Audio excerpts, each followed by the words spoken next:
Hello, hello, good evening, all. Is there anybody there?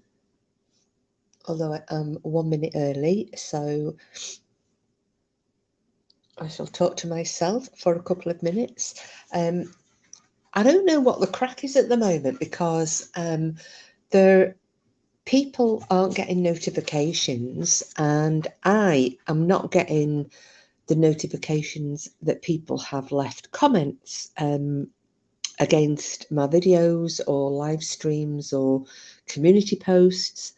A prime example was today, and 3 comments showed up against one of my lives from a few months ago.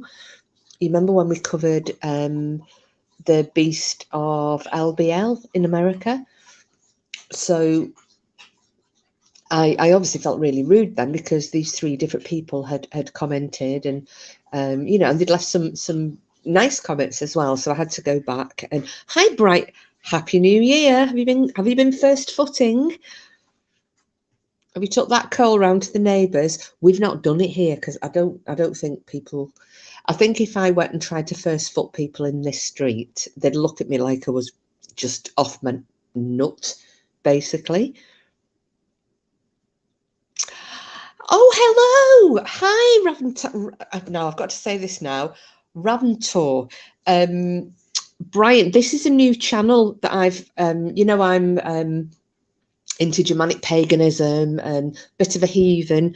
And this guy, you're in Germany, aren't you, Rav? And he's got some really good content, goes out and about and goes into the wilderness and what have you. So I've just started following. So I'm gonna highlight you there, Rav, and I'll make you a mod as well when I finish this stream, because I have everybody in mods in my chat. However, Brian, are you part of the Blue Crew?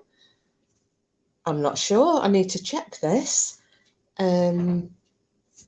Just give me a second, guys. Oh, is she? Oh, boom, I didn't realise. Oh, no, you're absolutely you're very welcome, Rav. Yeah, I just decided, Brian, I was going to come live tonight just to talk about, the alien stuff that I'd promised everybody.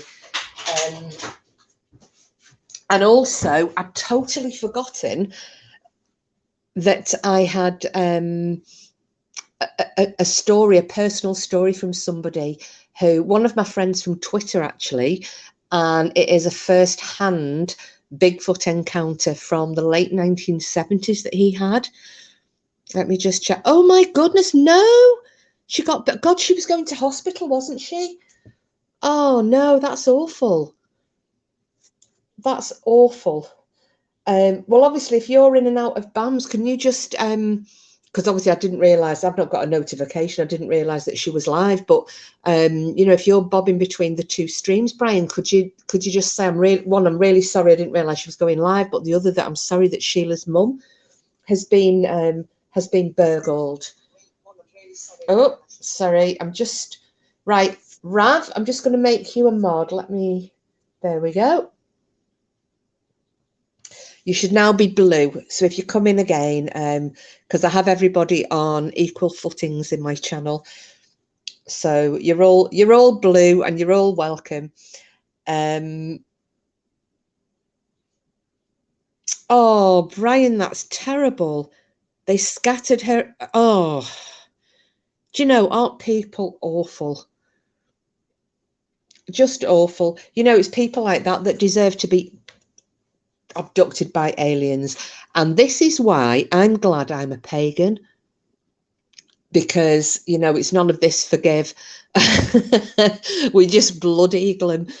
Somebody came in my house and destroyed my, the only things I had left of a relative. Oh my goodness. Yeah, I'm all for nail him to the nearest tree and give him a blood eagle. That's my way of dealing with it. But no, that's absolutely shocking. That I feel awful for Sheila.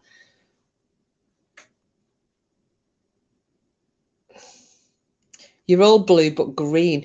No, I don't know. What do you mean by green? Green as in environmentally friendly green, as in Greta Thunberg. So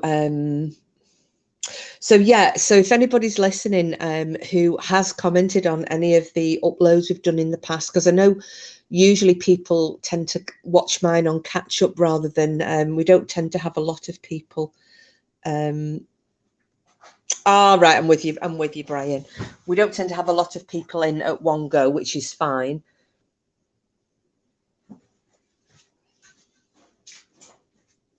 Oh, sorry, I was just checking on the dog. Let's see what Rav said. We should build up a blood eagle place for intruders. It's always better to be prepared.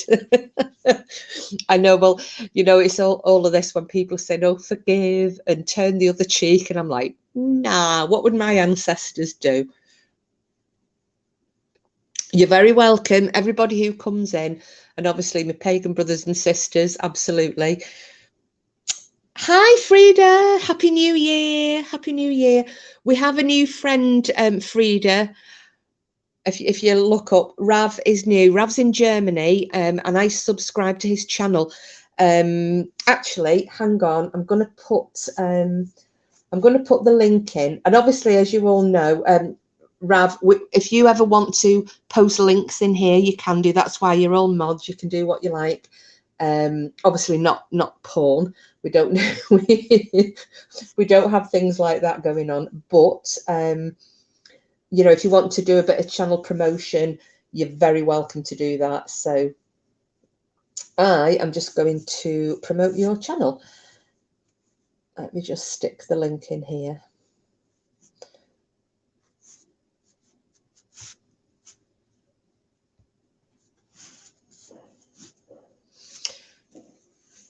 Oh, sorry about this. Give me a second, guys. We've got fireworks going off and the dog is... Stop. Stop. Stop, Cooper. Stop, Cooper. Good boy. Good boy. Right, that should...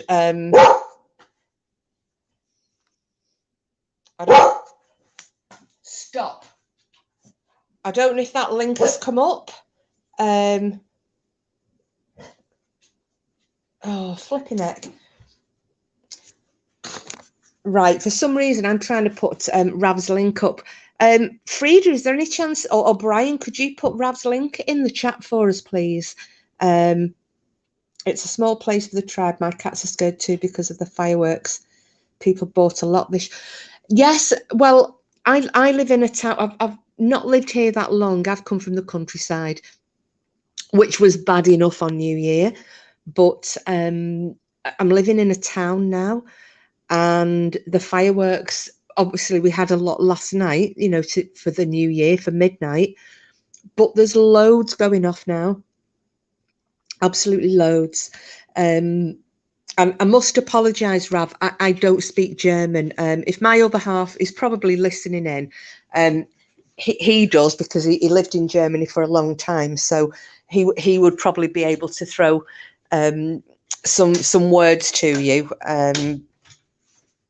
I feel very ignorant that I don't, you know, I'm not able to speak to you in your own language, so I do apologise for that. Yeah, I've tried doing it, Brian, and it's not. If I try to do it on my phone, it'll kick me out of StreamYard. It's an absolute nightmare. Yeah, Frida, Brian was just saying, do you remember last night when Sheila came in chat and she was saying that she was away to the hospital with her mum because her mum was poorly? Brian said apparently her mum's house has been turned over last night. So, and her poor dad's ashes were scattered all over the place. It's awful. Oh, thank you, Brian. Thank you for doing that, love. We'll stick that one up. I'll highlight it and then hopefully everybody can see it. I'm the one who has to apologise for my English. My accent is terrible and my grammar too, mostly. No, it's absolutely fine. And it's word perfect for us. And we've also got got people from all over the world coming in. Darzen is a friend of ours from Norway. He comes in. I've forgotten the lady's name who's in Holland. I'm terrible. And got another lady in South Africa and people in Australia. So I'm getting more people in Europe now, which is great. But obviously, I follow a lot of the channels that I follow, such as yours, Rav. Because my content doesn't tend to be about Germanic paganism. It's more, we talk about, we do talk a lot about history and legends. A lot of Germanic history, I do cover that, but more from a Viking perspective. So, but we like to talk about ghosts, and we talk about Bigfoot and aliens and so on. So for a lot of people in that community that we're both members of, it doesn't really cross over into what I talk about. So there aren't that many people from the from the heathen side of YouTube that follow me. There are a few, but not many. I think I've probably got about half a dozen. I know there are some terrible people, Frida, so that's why we were just saying we need to have blood eagles. Just make another cheese. Oh, cheese tatty onion pie. Did that go down well last night? I like that. I will do more pagan content in the future, but I'm interested in many topics. Well, that's good, Rav. And we have, there's a lot of people in here, there are more women, but I think we have got a lot of male subs as well, Brian being one of them. But I think a lot of the guys who listen in tend to listen in the background and then they'll comment later. So, but you're not alone. Oh, there you go. Rav, Frida lived in Germany for a couple of years when she was a child. Do you speak German then, Frida?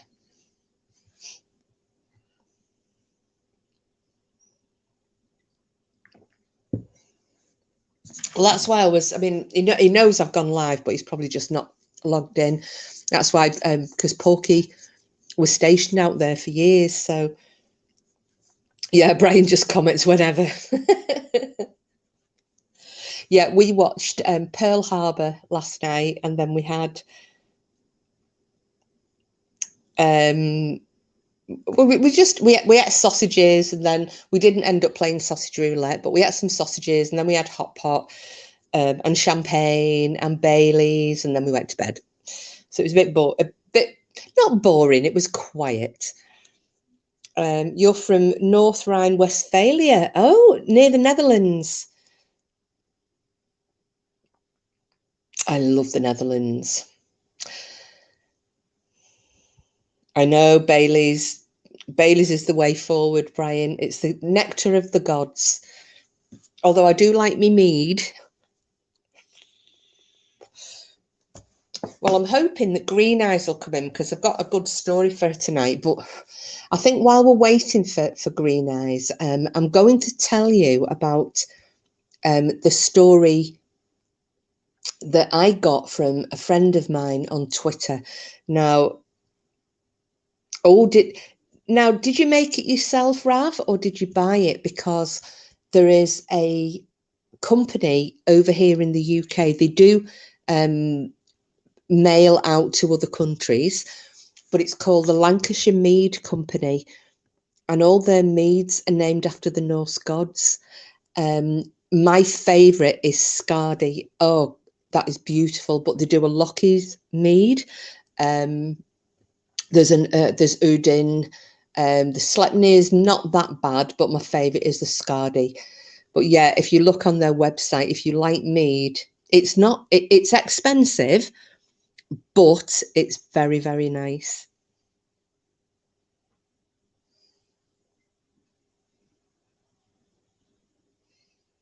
Oh, Bailey's Fudge, not far from you, Brian. I'd have broken into that. Oh, from Hedderby. Okay.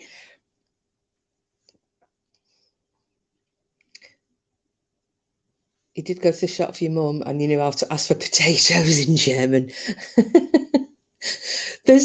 I follow a site on here on YouTube, and it's called German Recipes. And now, hang on, I've got to try and remember what it's called. Oh, it's a fried potato.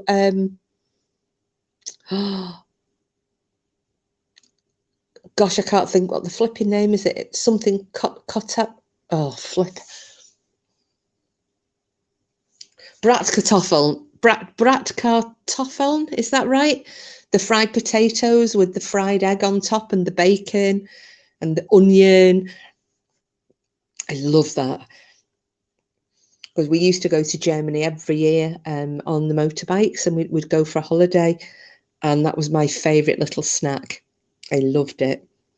So the lady in the hotel, we used to stay at Hockenheim and Cockham, and in both places we stayed the same place every year. And the old lady in the guest house in Cockham, she used to make that for me special because she knew that I loved it. Anyway, I'm going to get on with my story, the first one, which is about hi Julia, you're just in time. Happy New Year, love. Wiki. Hi ladies, lovely to see you. Happy New Year, Happy New Year. Please say hello to Raventor, or I keep calling him Rav. He's our friend from Germany. I sub to Rav, and I've got his link up on screen. Wicked, you like his channel because it's very very earthy, pagan and earthy. So Simples, hi, hello. Right, what are you saying? Sausage roulette and Cockham. It's a place, damn it. Happy New Year, Simples. Lovely to see you. I feel really bad. I didn't realise that BAM had gone live till Brian just said. So again, I obviously hadn't had a notification. But anyway, hopefully we're not going to clash because I'm talking about aliens, and I'm going to tell you a never heard before story. Well, it will be soon because it's going to be in a book, but I shall crack on while I'm going to do the alien one in a minute, but I'm going to do this Bigfoot story first. So one of my, as you all know, I've been on Twitter for years, and I've made a lot of, I can't say friends, acquaintances around the globe, all the years that I've been on there. And one of these is an older gentleman. I don't know how old he is, to be honest. It was, well, if I could be bothered working it out, he was in his late teens, in the late, like mid to late 1970s. He was at college, uni, whatever you want to call it. I think he was probably about 18, 19 at the time. He is a very accomplished gentleman. Over the years, he became a stuntman. I'm trying not to give away too much about him because he is in the process of writing a book. But he did say that I could tell this story if I try not to give too many details away.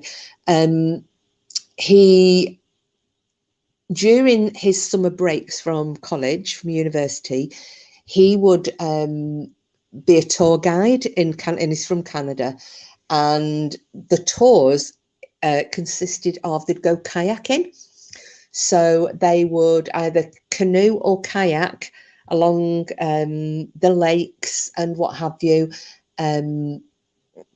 you know, going along the shorelines and just seeing the coast of Canada from, you know, quite a low perspective, you know, one that you wouldn't get from a boat. And he said that, you know, there were wonderful things like they would get orca coming up to the side of the canoes or the kayaks, depending, you know, what they were in, and other types of whales as well. But he said it was always the orca that you know, drew attention. And so this is what he would do. He also worked as a lifeguard. I forget what he was studying. He has told me, and I've forgotten what it was. But basically, to earn this extra money during the school breaks, he would head out to the wilds of Canada, and he would act as a tour guide. And he used to make some fairly decent money from it. And once he left university, he then went into his chosen profession, and later in life became a stuntman.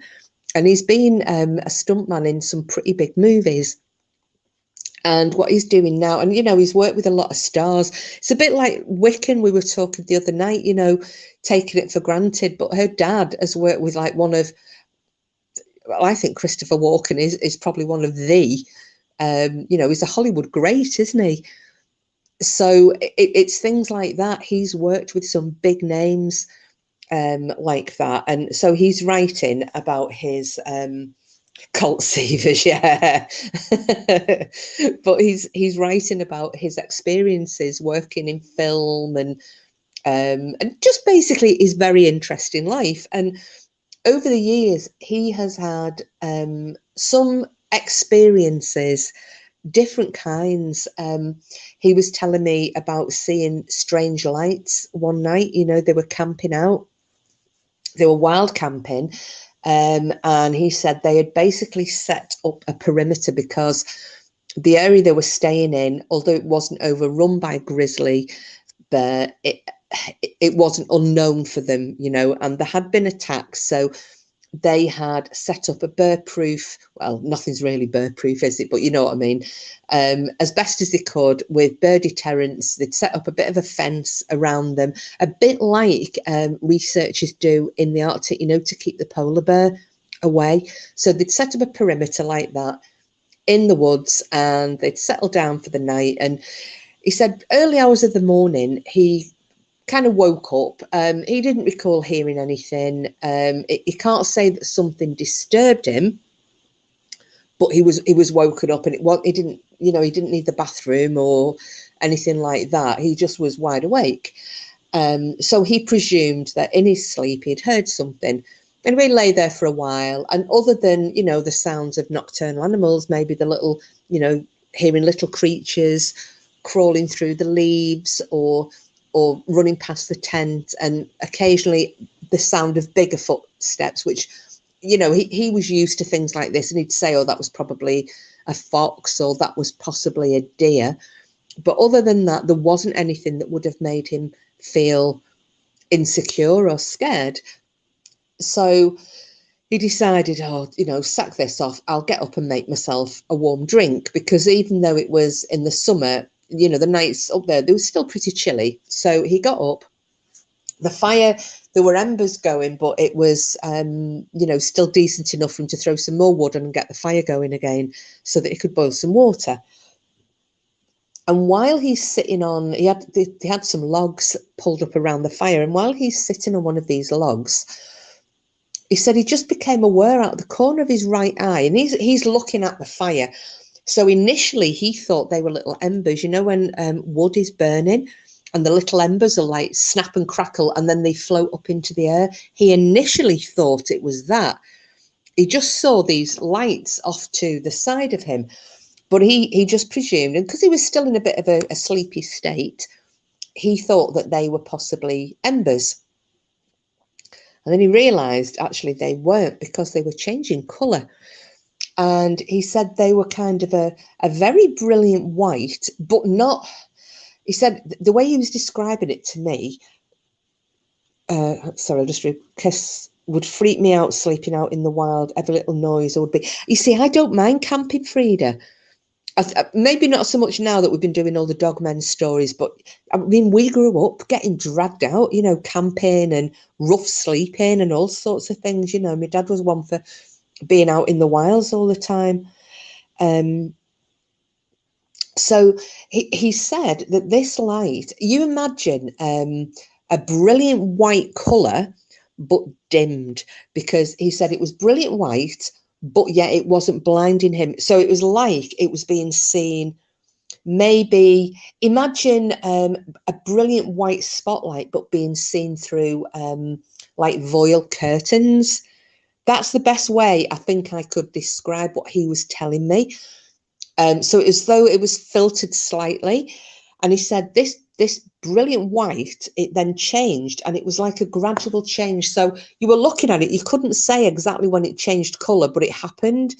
You know, it was as though it suddenly changed, he said, and then it was a different colour. So, and it went through quite a spectrum of colours. So it would go, you know, from white to, say, blue, and then there'd be a pinky cast to it, then green, then a very dark, like a blue colour, and red and orange, and then it'd go back to like a golden white, and then back to the brilliant white. But he said he could never tell you exactly when this light changed. And he's looking, and he said, what was one light then changed, and it was like it split. So, you know, if you've ever watched, and this is exactly how he described it, he said, you know, when you watch these wildlife programs and it's showing like a fertilized egg, and he said, and over the course, so in the first day, and it splits into 2, and then it splits again, and it's into 4, and then it's into 8. He said, this is what this light kind of did, kind of pulled apart. So then there were 2, and then these 2 both pulled apart, and then there were 4. And he said, and this carried on until, he said, there were probably 10 or 12.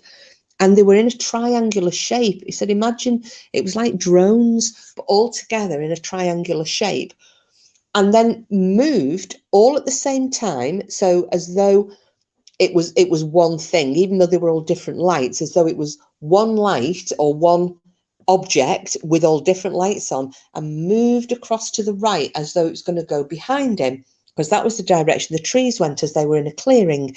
So he kind of shifted round on the log he was at, and then they kind of went further back. Now, when he realised they were further round him, he couldn't twist any further. He was going to have to whip round and look over his left shoulder. When he did that, they'd completely vanished. So they'd just gone. He's like, shit, where they gone to? So he stayed there looking, and he decided, right, I'm going to put me back to the fire, and I'll look into the woods, and I'll see if I can see, you know, them reappear. Anyway, they didn't.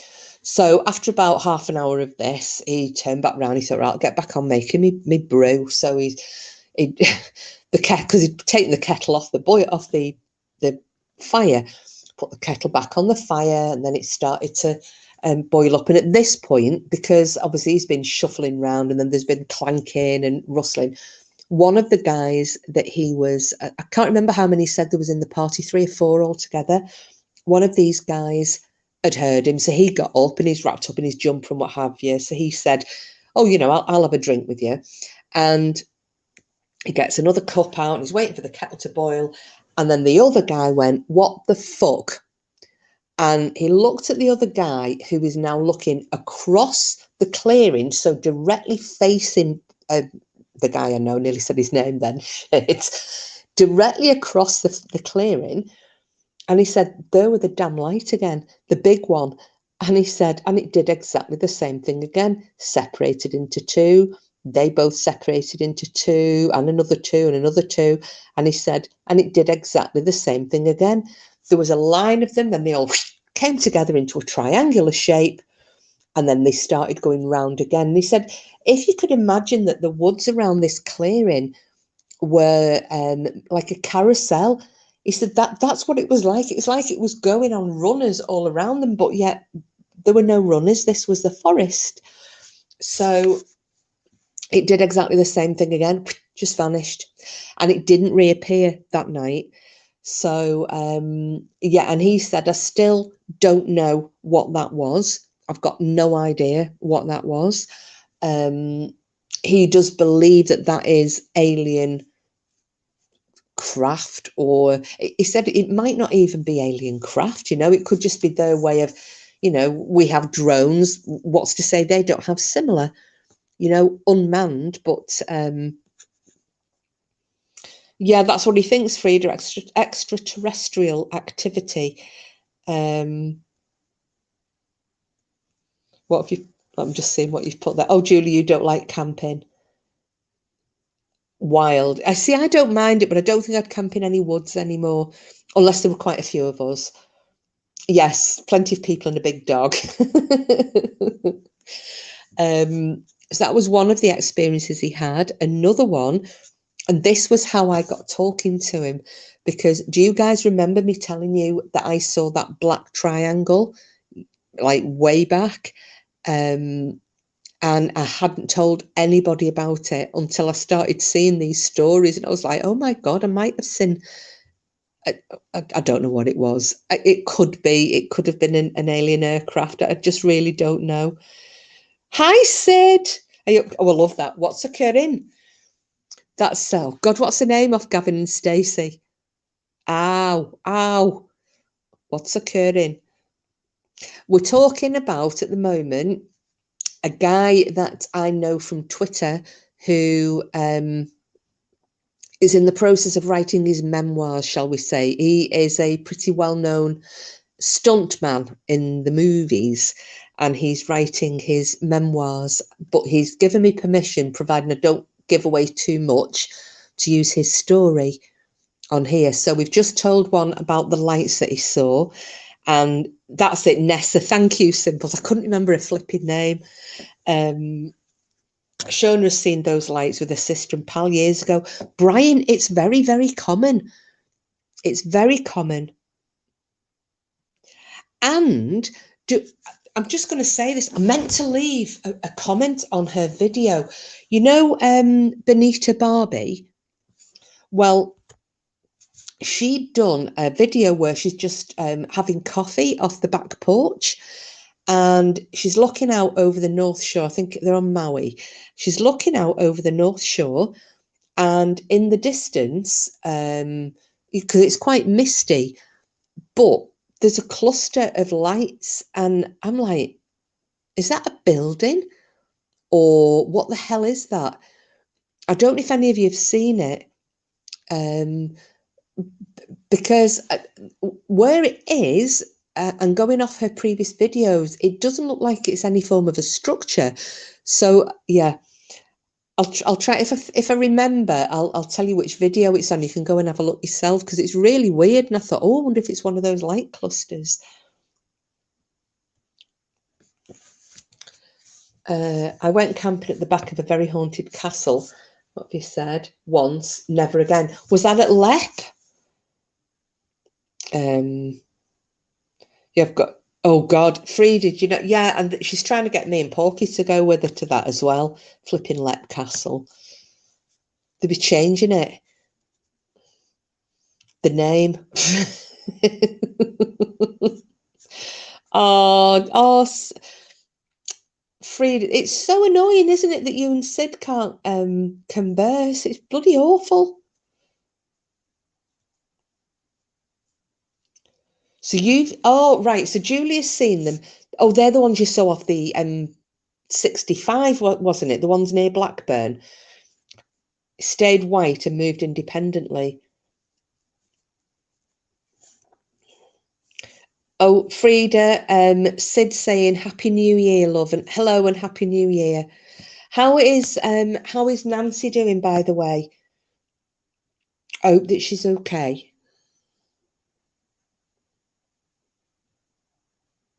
And just for info, the link that I've got on my up on the screen for the new people coming in, that's a new friend from Germany, Rav. Nice guy. He's got a channel. He's one of the guys that I follow, you know, from the Germanic paganism and heathen side of YouTube, which obviously is my thing. But yeah, you know, it goes out into the wild and what have you, and just trying to help him grow his channel a little bit. So if anybody feels like being benevolent and giving him a follow, please do. He's a nice chap. He's in here listening. Oh, don't ask, she's backing up. Oh no, because I was going to ask you, you know, how it had gone with the, because was it yesterday you went down to London, or was that today you were going down? Has anyone ever been killed by a spirit, ghost, or anything? Just wondering. Oh, that's a good question, Frida. Oh, Julia, thank you. Julia's saying hi, Rav, and welcome.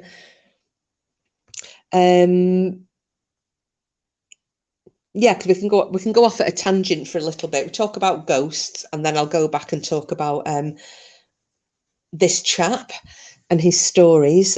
Because as I said, um, he's currently writing his memoirs, and it's basically about his work in the film industry.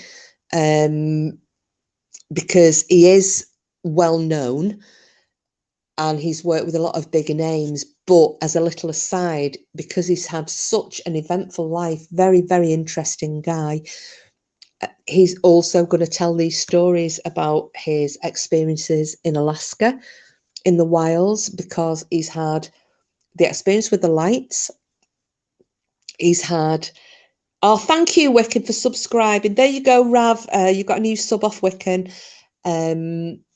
Yeah, he's had the experience with the lights. He's had a triangular craft sighting, which is how I started talking to him. I just put a throw out, oh, it's a good few years ago on my channel, just to say, has anybody seen one of these so-called triangular crafts? Do you believe in them? Blah, blah, blah, without telling anybody that I'd seen one. And he came straight back and he went, yeah, can I speak to you privately? And that's how we got talking like this. We struck up a decent friendship through it. I don't want to hijack your theme. We could talk another time. Sid, do you know what? You're not hijacking at all, love. If you want to tell us, it's absolutely fine, because, oh, Frida, thank you for subbing to Rav. Thank you so much. And Brian, do you know, he'll be made up. He'll be made up that you're all subbing in. That's great. No, Sid, it's like I said to Sheila yesterday. She was saying, don't want to bring you all down, talking about my mum. Doesn't matter. It's not bringing anybody down. We all of us are always asking about Nancy, and we hope nothing for the best. We wouldn't ask if we weren't interested. So if there's anything you want to talk about Nance, feel free. The floor is yours. Oh, Sid, thank you so much. Oh, there we go. We've got 5 followers, 5 new followers for Rav. Brilliant. But I watched one of his videos. It's just nice, watching somebody out in the wilds, and yeah, there you go. That's what Wiccan said there. We all really care about Nancy, so let us know. Yeah, let us know. Right, another time, absolutely. But yeah, anytime you want to post anything, you just do it, love. Oh, thank you, Julia.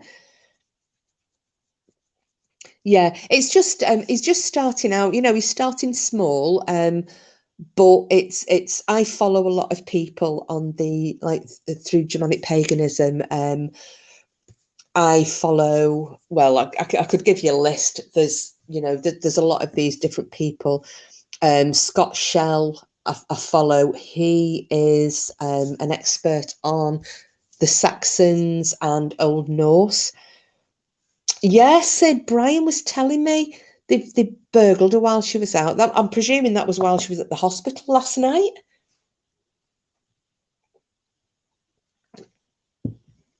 Absolute shitbags. That's what Rav and I were just saying then. They need to be blood eagled.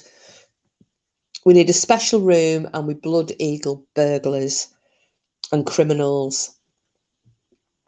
It's not on. Horrible. I know, isn't it, Wiccan? It's dreadful, that is.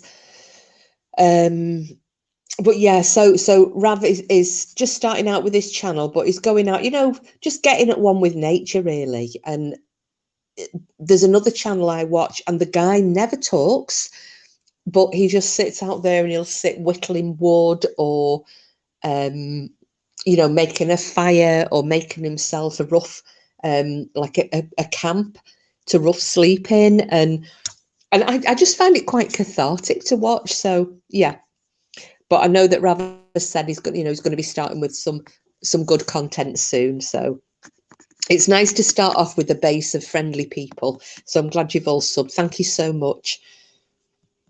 There are some mean sods around, Julia. They're horrible. Do you know that happened to one of my friends a few years ago? And they'd gone out on Christmas Eve. They went to, because the kids were with, I can't remember if they were with her mum or his mum and dad, but they'd literally gone out, and they thought, we'll go downtown have a few drinks. I think they were going for a meal. They went downtown. They had a cracking night. We bumped into them. Everybody was pissed as rats. They got home and the house had been burgled and all the gifts had gone. They'd even took the kids' gifts. Everything had gone from under the tree. How tight is that? I thought, there's low, and I mean, burgling anyway. I couldn't. You see, if you break in someone's house and you raid the fridge, that I can kind of forgive and think, God love you, you're obviously hungry. But yeah, robbing people's presents and all sorts of stuff. Oh, Sid, yeah, sounds good. Good luck, Rav. Yeah, it does. I like things like that. The very things that just chill you out. It's like some music. I passed some music on to Wiccan the other night. The guy's got a really weird name. I mentioned it to Porky and he was like, eh? It sounds like a disease, doesn't it, Anson? Anson Sebra, his name is. Oh, God, his voice is amazing. He does a lot of falsetto, not to everybody's taste, but I think it is very evocative and emotive music. It's lovely.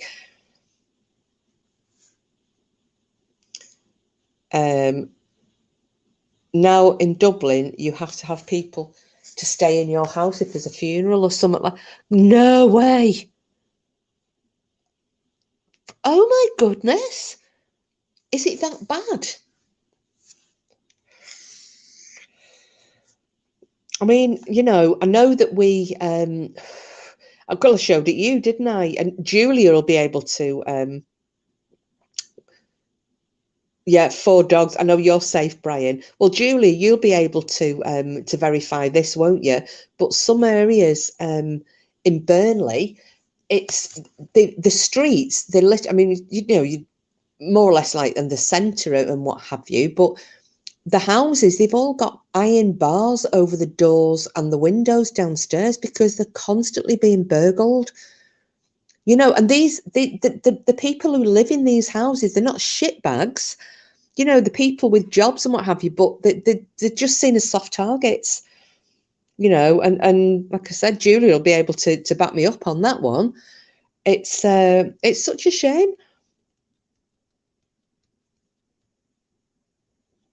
Your mother-in-law's turkey was taken Christmas Eve. I shouldn't laugh. However, I'm going.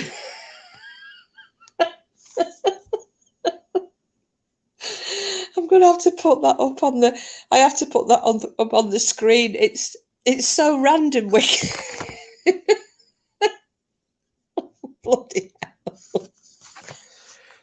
A chill to hardcore punk, so it probably wouldn't be my cup of tea. No, Sid, it probably wouldn't. It's that bad up there now. That's terrible, isn't it? Oh, Julie, yes, my daughter has on the rear of hers. I know, and it's terrible that people have to live like that. That you're working hard for a living and you're buying things and yeah, and somebody just thinks that it's perfectly acceptable to break in and take it.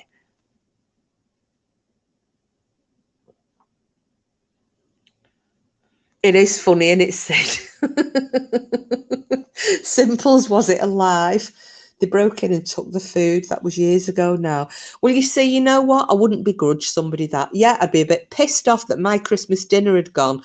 But I think if somebody is that desperate that they've got to break in a home and all they're taking is your food, then they're on their arse, aren't they? And you just have to be a kind of a good soul and think, you know what? No, it was stuffed. Well, no, I think your mother-in-law was stuffed, wasn't she? Without a turkey.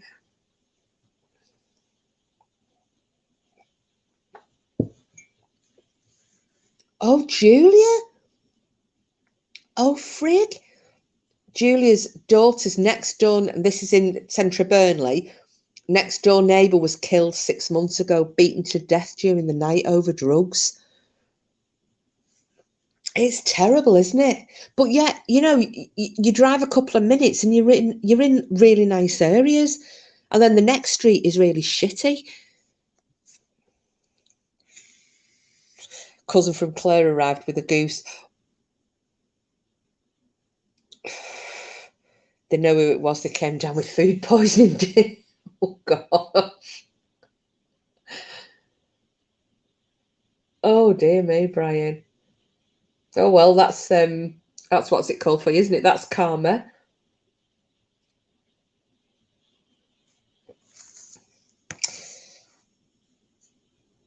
Cousin to the rescue. Well, do you know, Wiccan, my nana, I remember her telling me, this is so funny, because obviously when she got married in the, oh God, 1938, and then they started the family not long after that. So especially during the war years, when everything was hard to come by, there was my nan and granddad, and I think they only had one at the time, one child, or it might have been two. And I remember her telling me, and she said one of her uncles over in Southern Ireland sent them a goose for Christmas. Obviously, it was dead, and it was sent by boat. And by the time it arrived, if you can imagine, it was absolutely lifting. I think the term is high. It was high. They still ate it. Because I was like, what? She said, oh, no, you can, you hang game. I'm like, oh, I'm thinking you're pushing it with goose, but, times were hard. And yeah, I know. I mean, God knows how long it took to get there, because the uncle was in Drogheda, or Drogheda, however you pronounce it, south of Dublin. So it had to travel from Drogheda to the ferry at Dublin, and went from Dublin across to Liverpool, and then from Liverpool over to, they were living in St Helens. It went to there, I know, with no refrigeration units delivering it in like 1940. Can you imagine? I mean, I'm guessing maybe it was packed in ice for the initial part of the journey, but that wouldn't have lasted long.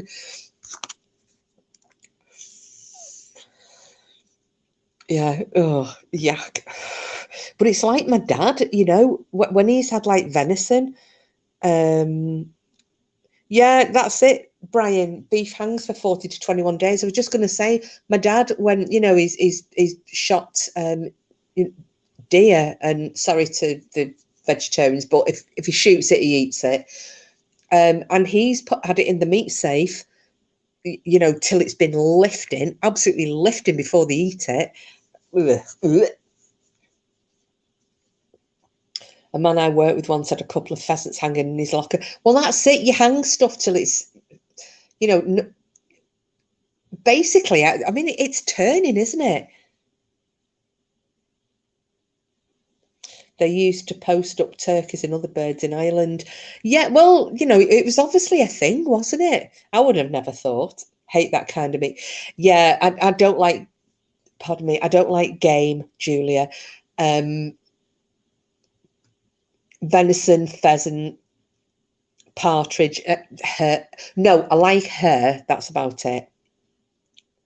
So glad I don't eat meat. I'm gagging here. Sorry, Sid.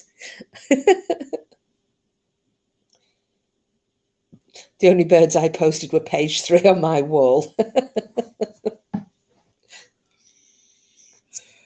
So, do you know, I didn't check what Wiccan's answer was to Frida's question about people dying. I'm going to have to go back now.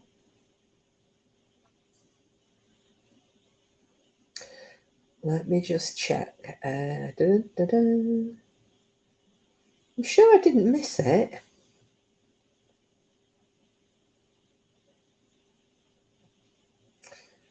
I'm still looking. Sorry, guys. I'm going all the way back.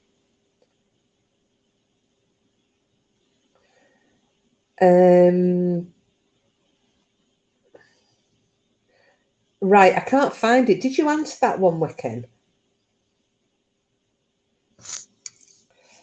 Yeah, Wiccan. Oh, yeah, I just thought then I couldn't find an answer. Yeah, so Frida wanted to know, do you know if anybody's ever died as a result of, on a ghost hunt or in a haunted building or something like that? there you go, Frida. Under what? Being possessed or actually killed by a spirit.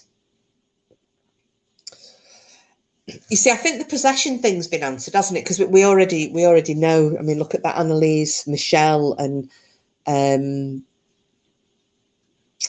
what was the other? Oh, there's another one, isn't there? I can't remember the name. But you know, so we do know that people can die as a result of possession. I'm wondering whether it was more of, I don't know. Did you mean by fright? Maybe. There are stories, but you haven't ever got 100% proof. You see, I think I would probably die of fright.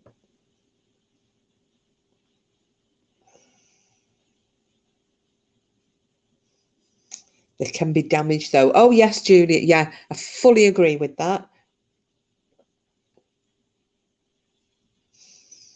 But yeah, I would probably be one of those people that I just had a. I mean, it's a heart attack, isn't it? I mean, if you'd have seen me when I was at Mary King's Close in Edinburgh, and oh, I can't even tell you when that whatever it was whispered my name down my ear. Oh, yeah, I can't even tell you how frightened I was. I think if I'd have been a bit older, you know, 10, 20 years, maybe 30 years older, I'd have just, yeah, I think my heart would have stopped. I really do. On a positive note, your coffin would be tiny. Probably. Well, I remember one of my friends, and we rip into each other something rotten.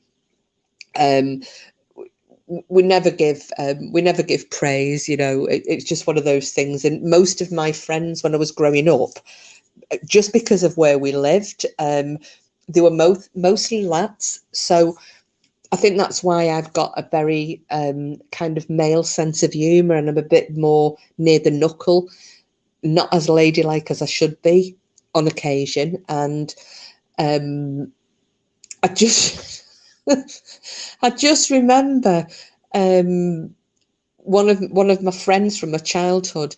This is way back when everybody first joined Facebook, when it first set up in, what was it, 2007, 2008, and he was the first one with this. With his Facebook profile, and then we were all getting invitations, you know, and everybody joined, didn't they?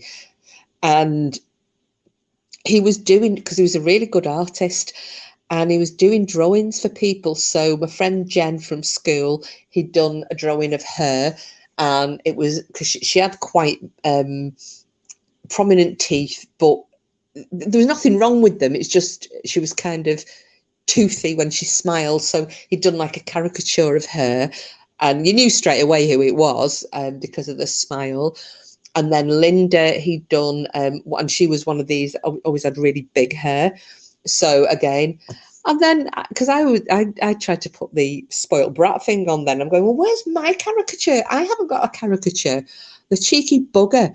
He drew a Y-shaped coffin and put Jackie over it. I was like, you cheeky bastard.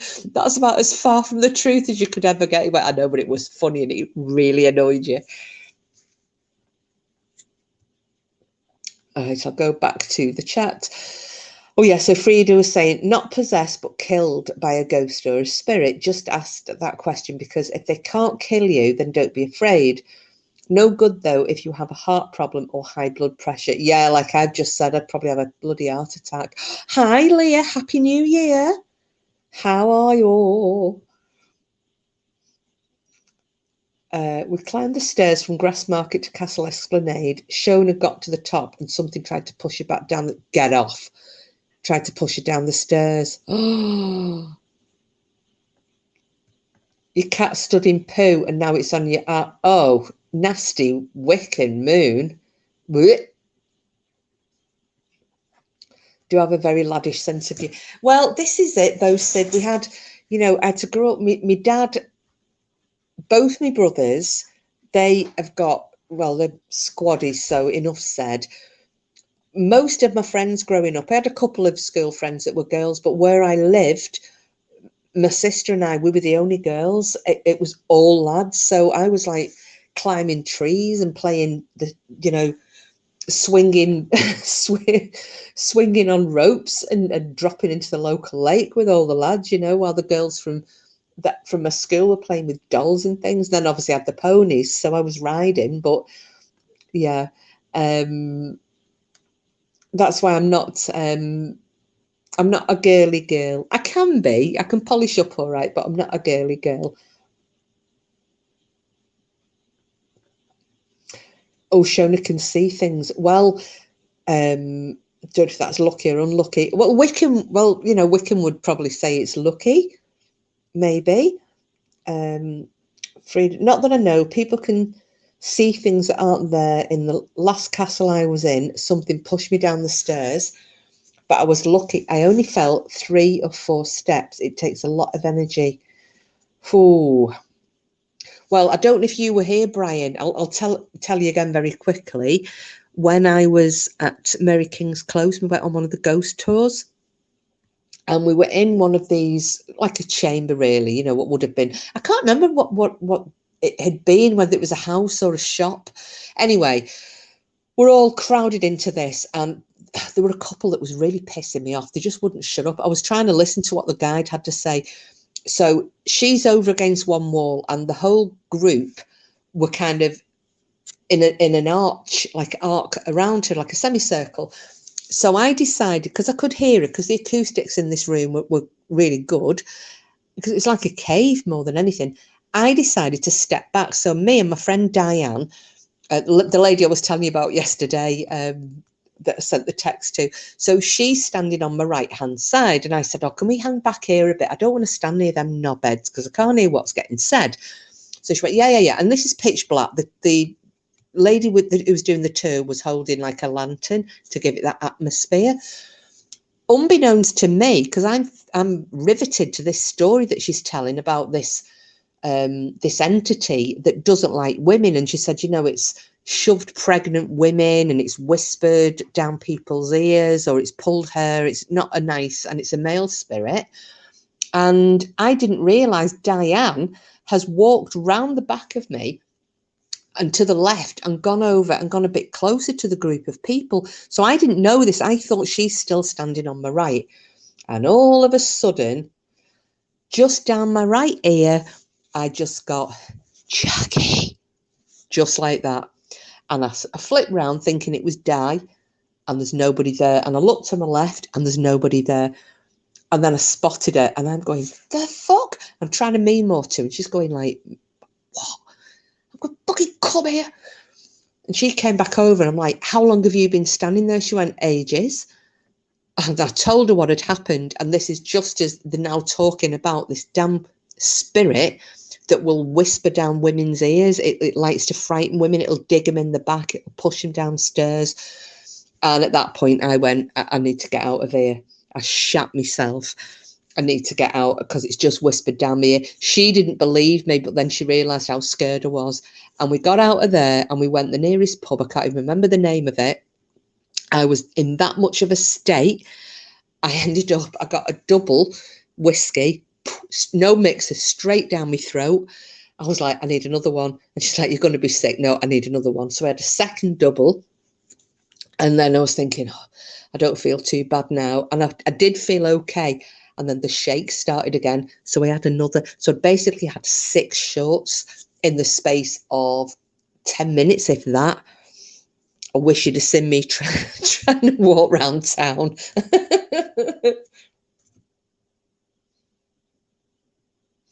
Right, I'm just going to go back through the chat. Them to do something like that, strictly speaking, it's not a spirit, but a poltergeist.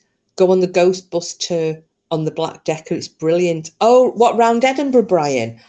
They do one in York as well, which I kind of considered going on that when we went in February, but we didn't. We went on the walking tour instead.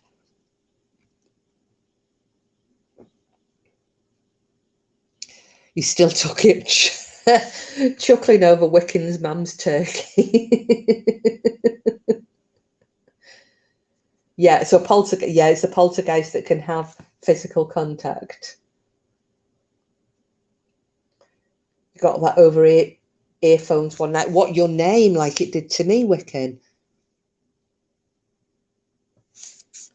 I think they use all electrical devices. Well, yeah, Julie, because apparently, I mean, they say that that's how they get their energy, isn't it? They'll drain, like you'll have a torch with brand new batteries in, and then all of a sudden the batteries aren't working anymore. The torch won't come on, and you have some kind of paranormal activity because they're draining the electrical energy just to give themselves the energy to say or do something or make themselves known.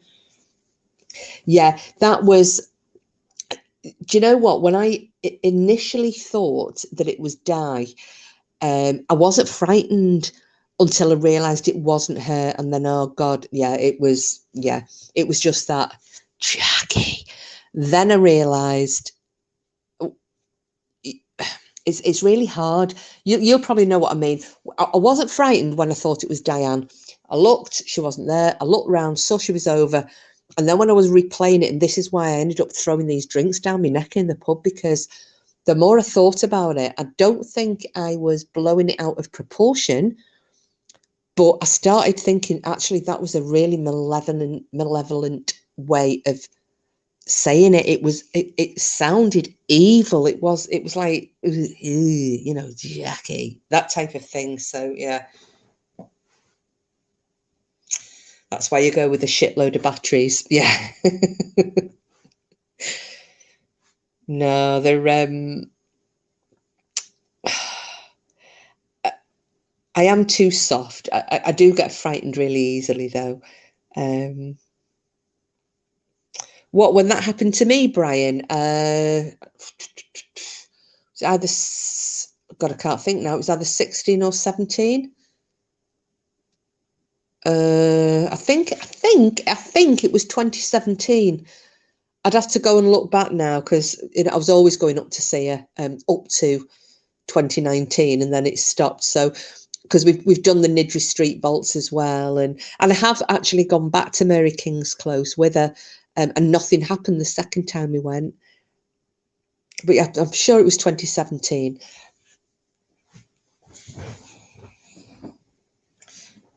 Because that's why I was saying, you know, if me and Porky, I could drag him up to Edinburgh, and I'd said to Cassius, oh, we'd have to meet up and go around Mary King's, and Cassius was like, oh yeah, you know, that'd be great. Can you imagine that though? Can you imagine filming that, Porky and Cassius, and then me filming it?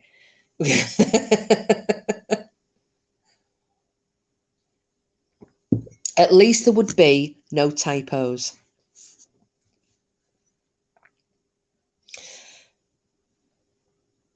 But yeah, I can. Then China. Oh, is that good? China Red.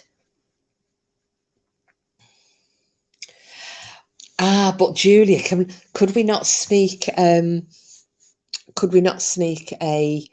You see, Porky's got that chest camera, you know, that I got him last year, so that he can for doing his ghost hunts, and it kind of sits on your clothing.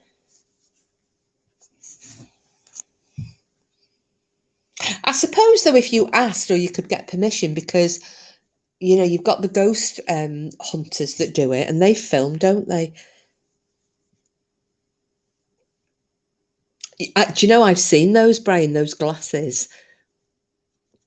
So yeah, something like that, you could get away with it. Yeah, but I suppose it would just be a case of asking. Yeah, that's it, Wiccan. It's like a little. It's only a tiny thing, and you can just stick it on the front of your clothes. Because I mean, he's got all sorts. He's got that camera, and then he's got the trail cams as well. Oh, incidentally, I know Wiccan knows this, but when you were all here the other night, and we were talking about the noise upstairs that Porklet had been hearing, her dad has debunked it. He went up into the loft. She thought it sounded like something was being dragged across the loft, you know, the floor in the attic. And he went up and he did a little bit of moving things around, and he's found out what it was. It was nothing paranormal. It was a box. and it was a box was on top of a cardboard, the lid off another cardboard box, and obviously the box that was on top was heavier, and as it was kind of collapsing the box underneath, it slid and it made, so that was the exact noise, and he spotted that straight away. So yeah, there was nothing exciting happening that night.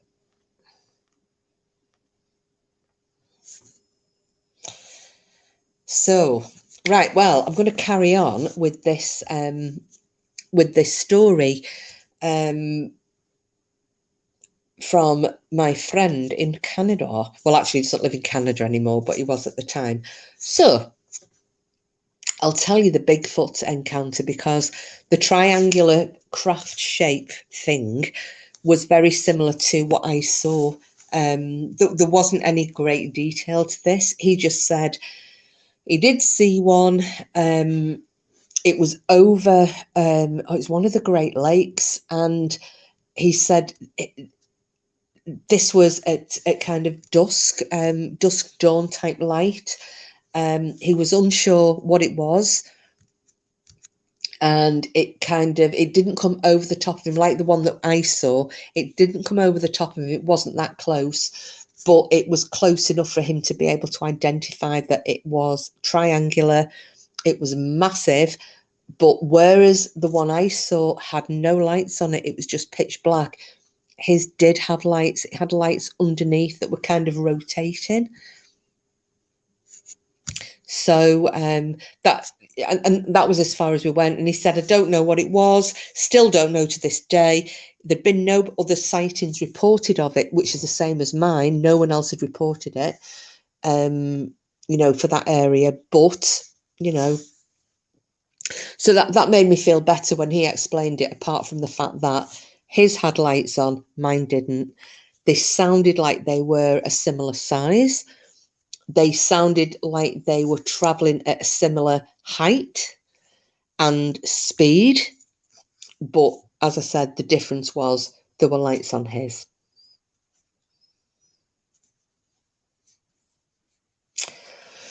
So, you'd love to do a ghost hunt with Nancy, but you can't leg it if it comes on top.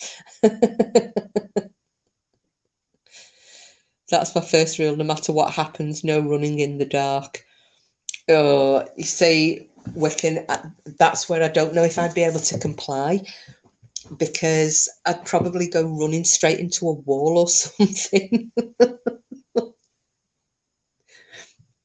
Because I think that's what Porky was saying, wasn't it? That, he thinks what would be funnier, it wouldn't be the content, it would be just me running in the background, being picked up on camera, like running, screaming in one direction straight into a tree or a wall, or tripping over something. Every man for himself. Brian, I'm all for that. That was your rule when you were a football hooligan. That's brilliant. Absolutely brilliant. Right. But actually, so which team were you a football hooligan for, or can you not say?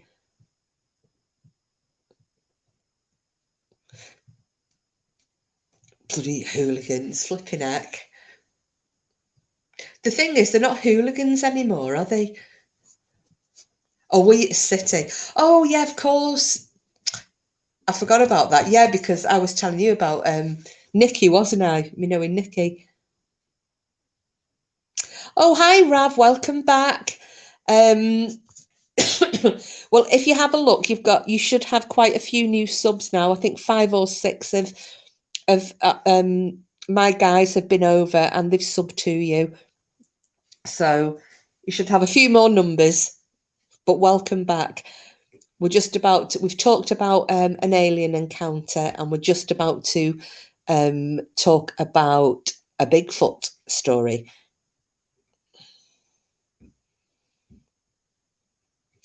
You were football pissheads. The thing is, the word, so kind of you all. Thanks a lot. No, you're very welcome. Who are they? Yeah, Accrington Stanley. No, it wasn't it a Scouse accent they did. Accrington Stanley. Who are they? Exactly.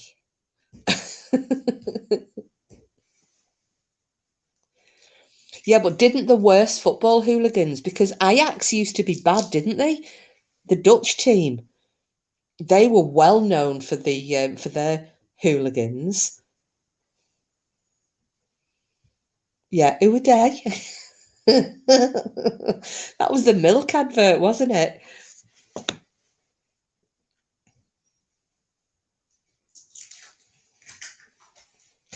I remember my youngest brother had gone because they support Liverpool, as does my dad. I mean, my dad's weird because he supports a few different teams. He supports Livingston, go figure.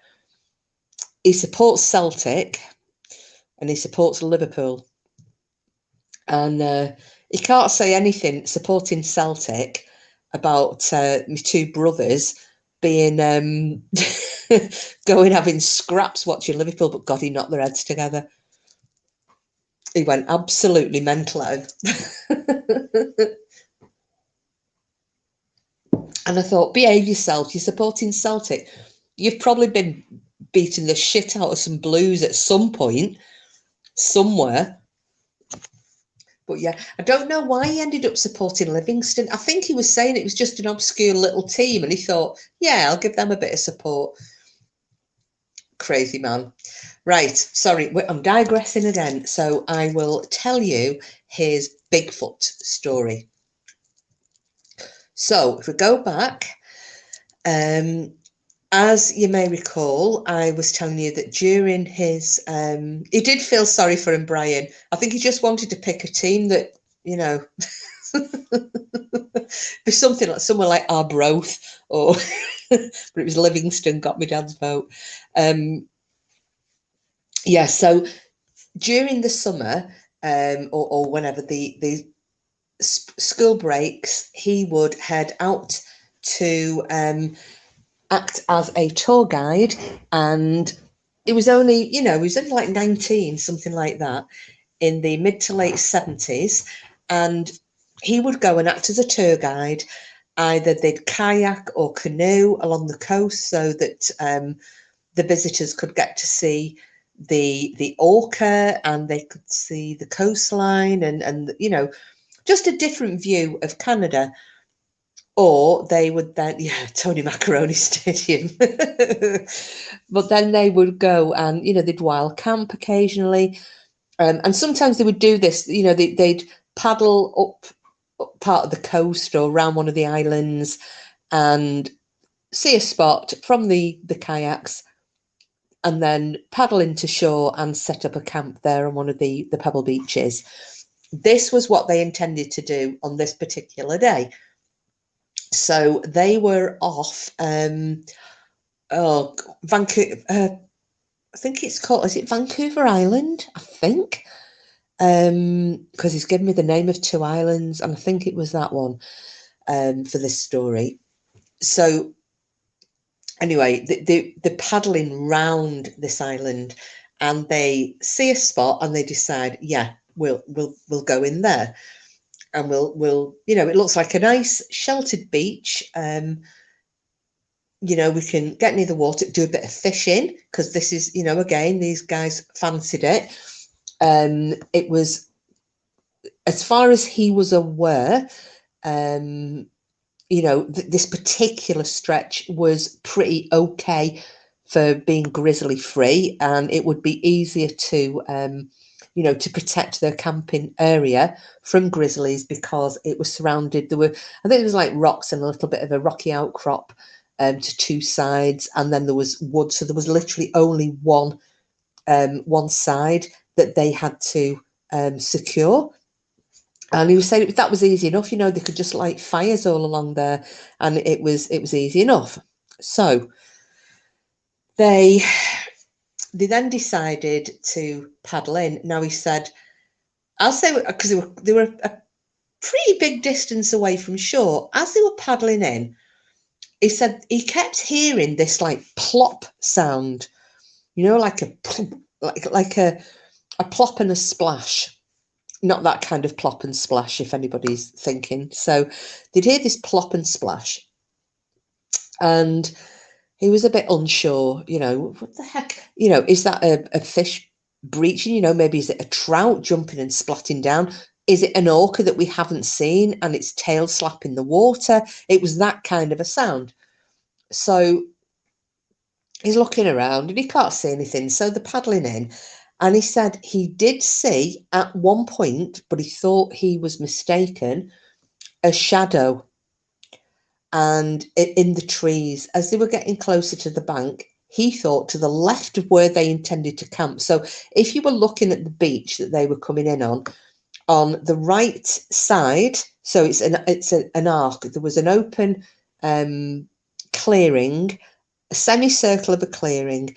The right and the back of this semicircle was rock face. Okay, the left of it was wood.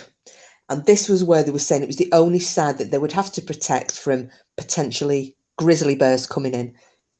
And it was to the left, which is the one side that wasn't going to be protected, that they saw this.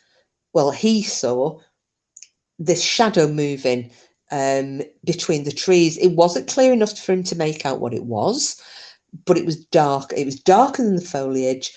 He did think initially it was possibly a grizzly. So he was a little bit wary, and he just said to the guys, because there were two of them in the kayaks, there were two kayaks, two of them in his, two of them in the other one.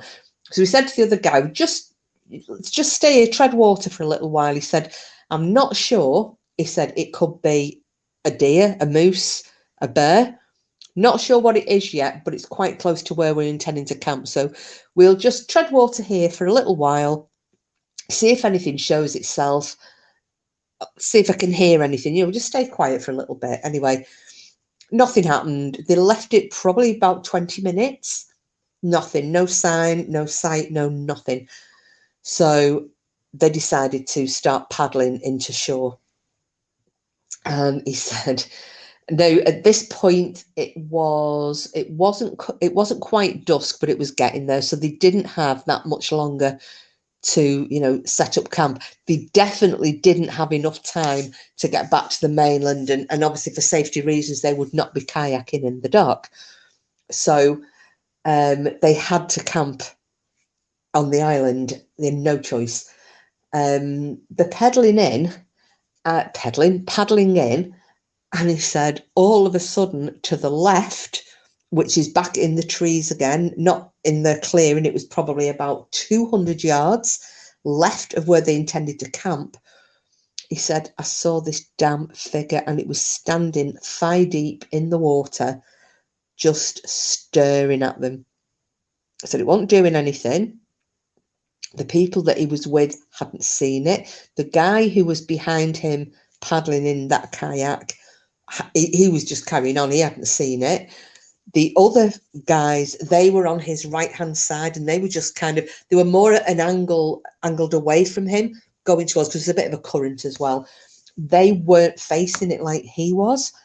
And he said, my heart just sank, my stomach dropped. He was just like, oh, shit. And he said, it was a Bigfoot. He said, I will swear on everything I own. He said it was a Bigfoot. He said, I never believed in them. He said, I'd seen the Patterson-Gimlin film and thought it was a hoax, didn't believe it existed. And he said, and there it is, standing in the water, just looking. He said, it didn't roar, it didn't throw anything, it didn't do anything. He said, but it was just standing there. And he said it was covered in hair. He said, I could clearly see its face because its face was lighter. Its body was dark. You know, all the hair that was on it was dark. He said, but because its face was lacking hair, it actually stood out. He said it was like its face was glowing. It wasn't. He said, but that was because it was so much lighter. And yeah, I've probably gone in the water for a pee, Brian. And he said it just was watching them. And he's thinking, shit, because he's trying to work out how tall this is. And he said it's very difficult when you are down at water level. You know, they're only like a couple of feet off the surface of the water. It's very, very difficult, he said, at that kind of, from that perspective, to correctly gauge the height of something. So he said, I couldn't tell you how tall it was. I knew it was big. He said it was massive. You know, it was ripped to shit on the top. It massive shoulders, huge chest on it. He said it had a pointy head, which now this is quite popular in a lot of these alleged sightings, and he's just like, what's it going to do? But because it did nothing, he said, I don't know whether I was being foolish or, you know, if it was the right thing to do, but I just thought, you know, fuck it. It's not showing any sign of aggression. We'll just head in. We'll double protect that side, and make sure that one of us at least is awake all night. And, you know, they did have guns purely for the whole, you know, grizzly bear protection thing. So he said, you know, we knew that we had firepower and would be okay. And he said, I felt a little more confident. So they paddled into the shore. And oh, hi, Lady Witch. Hello. Julia says, Bigfoot staying out of my island. Lady Witch wondering why his bath was being observed by a pervert. Bigfoot thinking the same shit. What the fuck are they? Well, you don't know, do you? You don't know. Good to see you, Lady Witch. Happy New Year. So they paddled in to the shore and they got to the beach and they pulled the kayaks up and it's going darker now. And he said, you know, because of the time of year, he said it did tend to stay light, and suddenly it'd just go black. So he knew that they were on, you know, they were restricted as to how much time they had to set the camp up. Excuse me. So they haul in everything out of these kayaks. They drag these up the beach, stake them down because obviously they don't want them floating away in the middle of the night. Got all their equipment off, and he said the first thing we wanted to do, he got the others and he went, get as much wood. I want a line down that forest line on the shingle beach of fires. I don't want any gaps between them, and we're going to keep those going all night.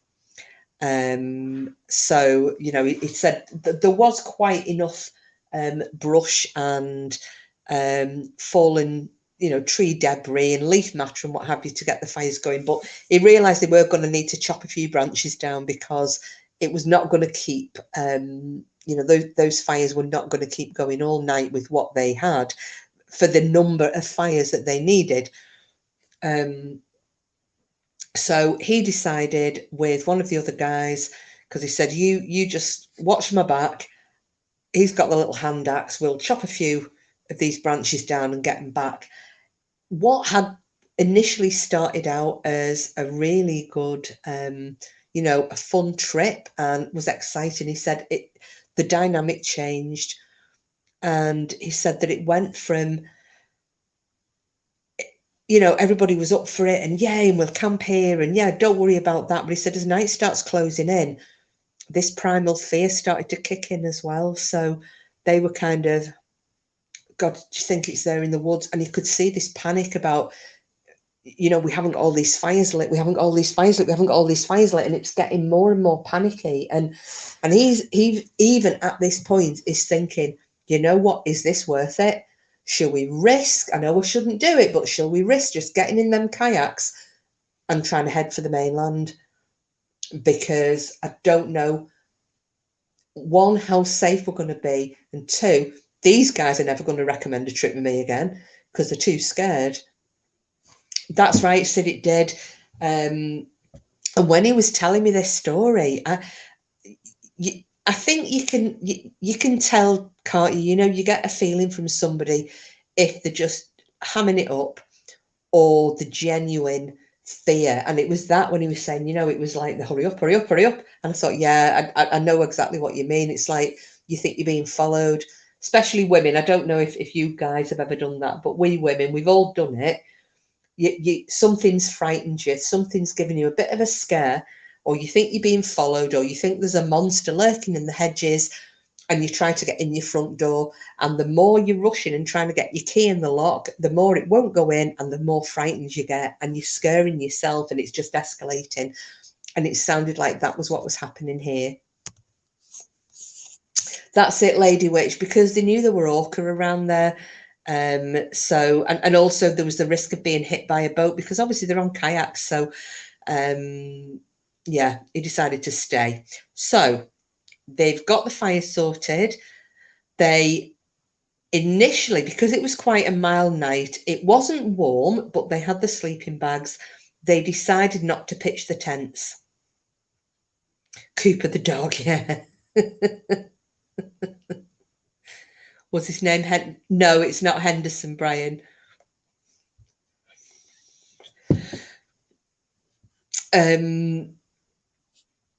So they decided not to pitch the tents, because they're thinking, if we need to get away quickly, we need as little debris as possible that we need to get back into these kayaks and get away with. So they didn't pitch the tents, but they did get the sleeping bags out. They had them wrapped around them, and they had a campfire.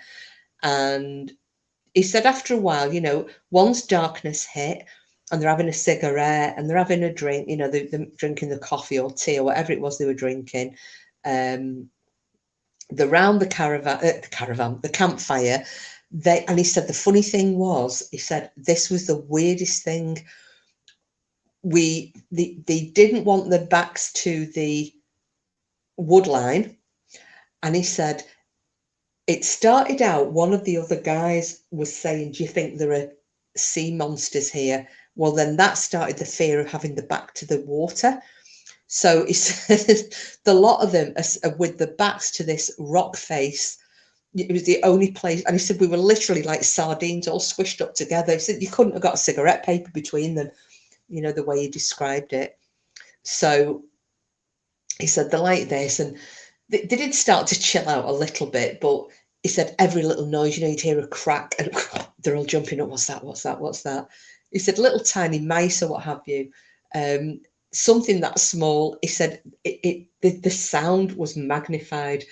And he said, and we were blowing it out of all proportion in our heads as well. So yeah, so that this happened. So this went from it going dark, and he said they didn't think any of them were going to sleep, but obviously they did. He'd said he would take the first watch, but he said he didn't. He said he fell asleep the same as everybody else. And he was awoken by an almighty scream coming from the tree line. Have I watched it? Yes, Brian, we have. We just watched it all this week, actually. What's that? Oh, thank you. Oh, Pocky's just brought me some Parma violets. Have you been listening upstairs, or are you on your... Yeah. Oh. Form a circle to see everywhere. Yeah, they just was too scared to have the backs exposed. Yeah, we binge watched Traitors. We loved it. Absolutely loved it, but we thought he was a snake. What was his name? The guy who we didn't like. All of them. No, the one at the end. Didn't like any of them. No, the snaky one. No, the one who was the traitor at the end. Oh, the one who stabbed everyone in the back. I'm not going to say anything because somebody might not have watched it. Oh, aye. Oh, well, anyway, Brian, if you watched it, you know what I mean. We didn't like it.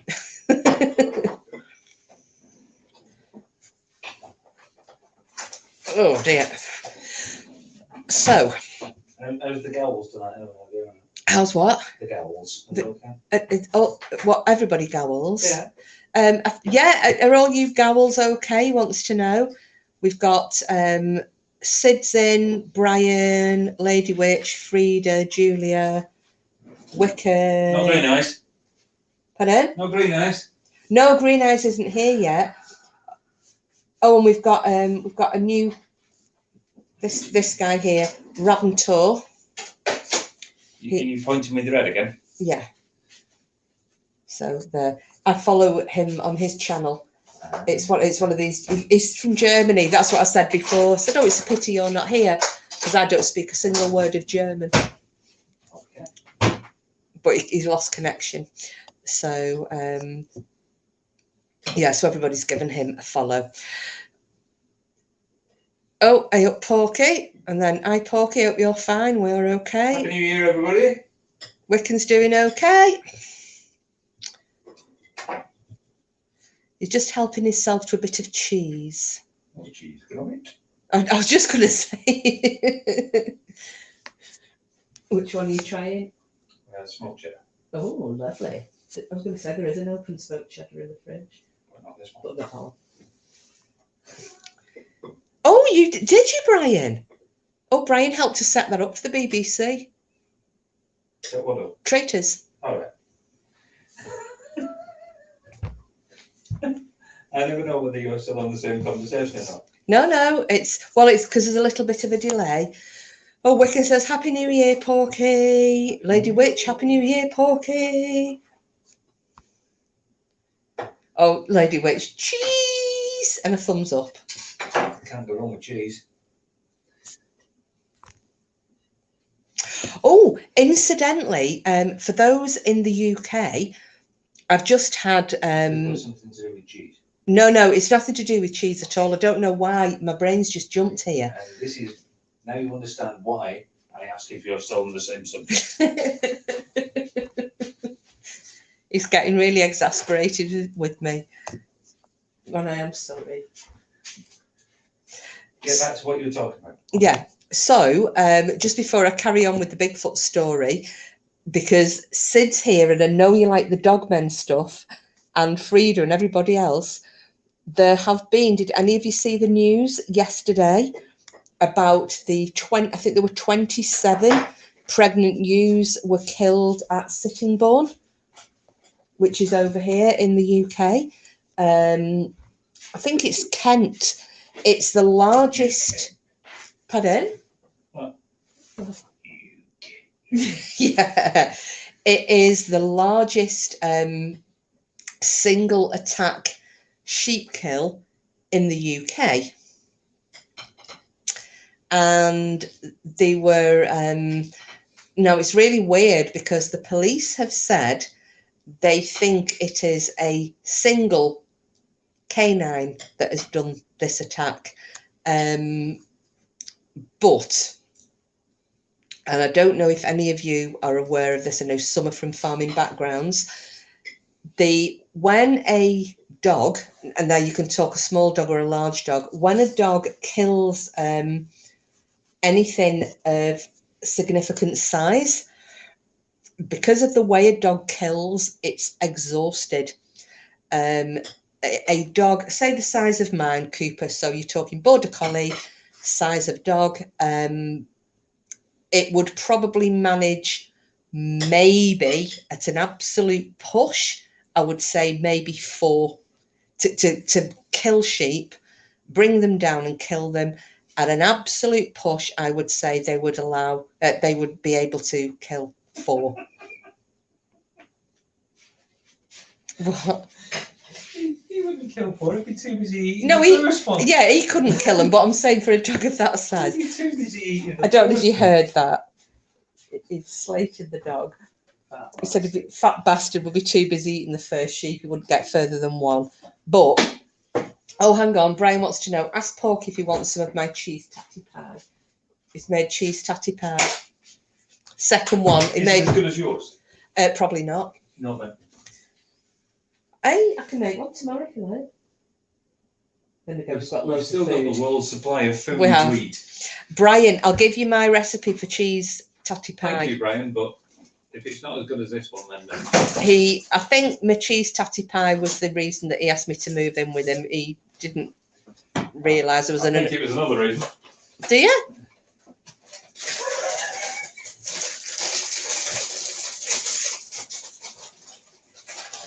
Want some extracted before I take one down? No, thank you, love. Oh, fuck you, stuff. Oh no, Brian reckons his is better. That's a bold statement, Brian. Yes, Sid, I will give you my recipe. I'll tell you what, try and, oh, my flipping email's not working though, because Brian tried to send me an email, the one I've got on here, wrong pie. Oh, I don't get that, Lady Witch, wrong pie. Oh, were you being rude? Is that a euphemism for something? Is it pie? Is it? Okay. Sorry, Lady Witch, I didn't know that. Never seen American Pie? Oh, the apple pie. Yeah, all right, I'm there. Morning. Oh, Brian. Brian said so. It wasn't my looks then. Oh God, no! It was a pie. Bastard.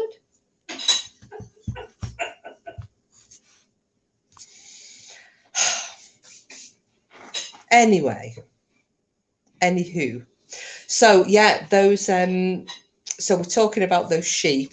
I just got totally distracted. Oh, hang on, Julie said they keep mentioning a big cat. No, you see, a big cat doesn't go on a frenzy like that. Big cats won't go into a killing frenzy, you know, like foxes do, and badgers. But I mean, they can't manage to bring down sheep like that. But a big cat, and the way that they're killed as well, they kill in a different way. A big cat tends to go from behind. Dogs will, the little bastards dogs, when they start killing livestock, you know, they'll either go underneath, they go for the soft, you know, the belly, the hind legs and the throat from the side or underneath. A cat will tend to jump from behind and land on top of the back of the sheep. So a lot of the time you'll get like canine puncture marks in the top of the skull and the back of the neck. Oh, it's been on the news in Derbyshire, has it, Julia? Right. Yeah, it's. I'm not convinced with the big cat thing. However, I'm also not convinced that a single dog has killed 27 sheep. I'm just not. It would have to be one F-off great big pack of dogs to have managed to do that. And the owners would, if you've got a dog that's killed a sheep, and I know this because when we lived on the farm, there was one of the neighbours' dogs had got in. We had some sheep on that were just basically to just reroute the grass on the bottom paddock, and a neighbour's dog got out, came across the beck and got one of the sheep. And I mean, it ragged it. The sheep was still alive. It had to be destroyed, but the dog had been seen crossing back over the beck and going up to where we knew it had come. When they gave the description of it, we knew whose dog it was. And I went up there, drove up, knocked on, and I felt awful because I didn't want the poor thing to be put to sleep. But, you know, I thought, for fuck's sake, it's killed a damn sheep and you're letting it roam. And when I got there, and I'd been to this neighbour's before, you know, with parcels and so on, that dog was like Cooper. The minute you went near the door, rah, rah, rah, rah, it wouldn't shut up. There wasn't a damn peep. And when they opened the door, the dog was unconscious. Now, that was one sheep. It had chased it round, it had brought it down, it had ragged it, and this dog was knackered. So I just cannot see how one dog has killed 27 sheep in one sitting. No, that's right, Sid. Absolutely not. I remember when we lived on farm. Are you taking piss? Porky says I say that word weird. I thought I say it properly, but never mind.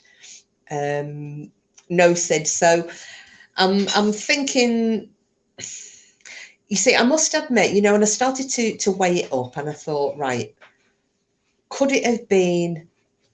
If it's more than one lot of dogs, and I'm really sorry, I don't mean to be judgmental here, but it would not be the first time that a pack of travellers' dogs, you know, because they use them to bring the deer down. It wouldn't be the first time that a pack of travellers' dogs has got into a field of sheep and killed them. But you're usually talking maybe 4, you know, like lurcher type of dogs, and they wouldn't go through a full herd of pregnant sheep like that.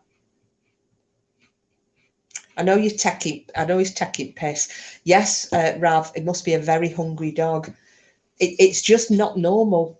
And we don't have wolves over here, and even wolves wouldn't go like that. You know, they'll make one kill and the whole, but they'll make one kill and the whole pack will devour that one animal. They won't kill everything and leave it. Yeah. Oh, sorry, I thought you said wolf. Well, yes, wolves in Scotland. Oh, Wickham Moon has seen both cat and dog attacks. Your cat attacked a Staffordshire Terrier once. Poor dog, I'll never forget it. The cat is a serious little dude you didn't fuck with.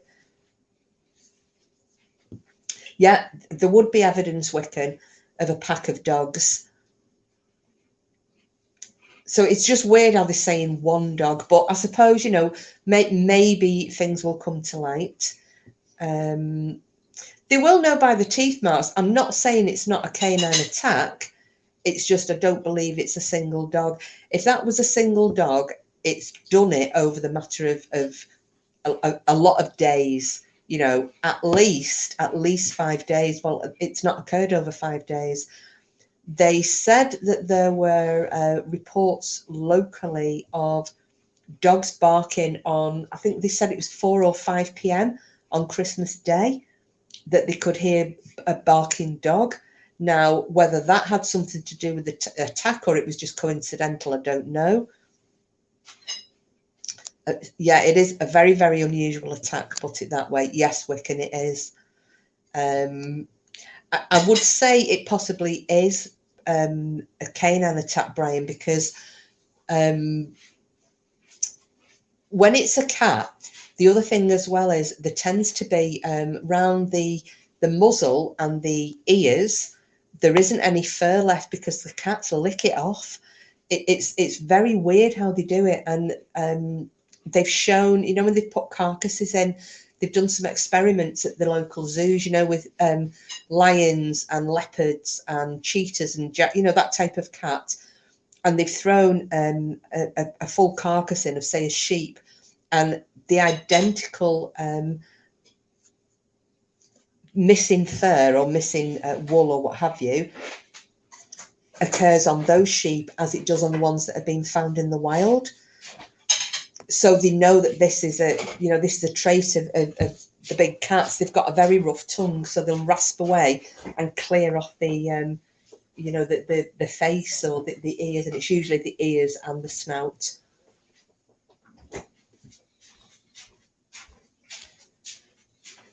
So yeah, so that was just.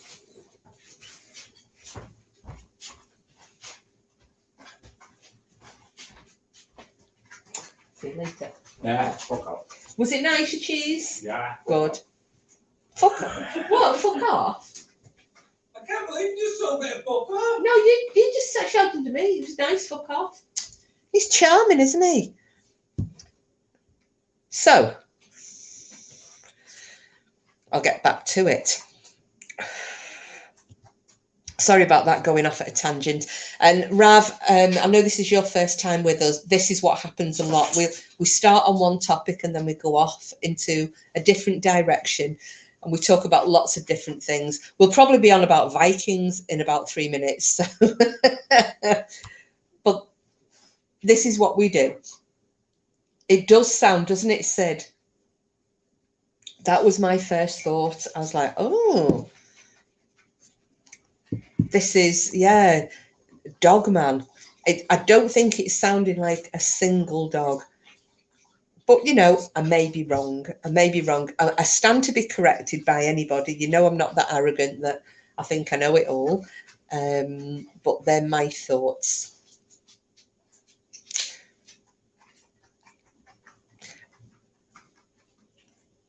I like that. I love this free talks. Oh, thank you, Rav. Well, you know, we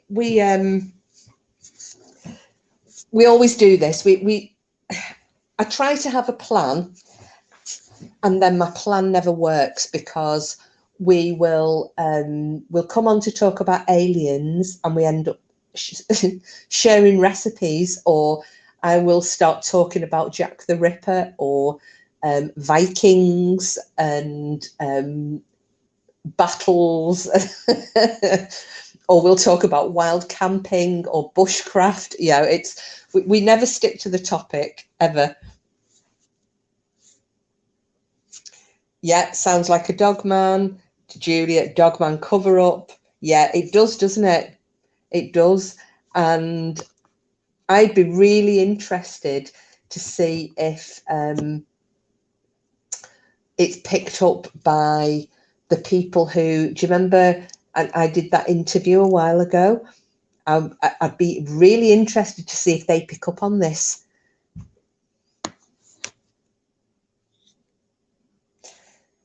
So yeah, we have a full range of topics, Rav, and eventually we get to rudeness. Yes, we do.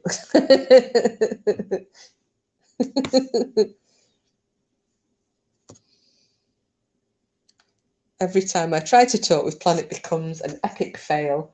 Free talking is much better. Yes, and I'm going to highlight that one because that is the truth.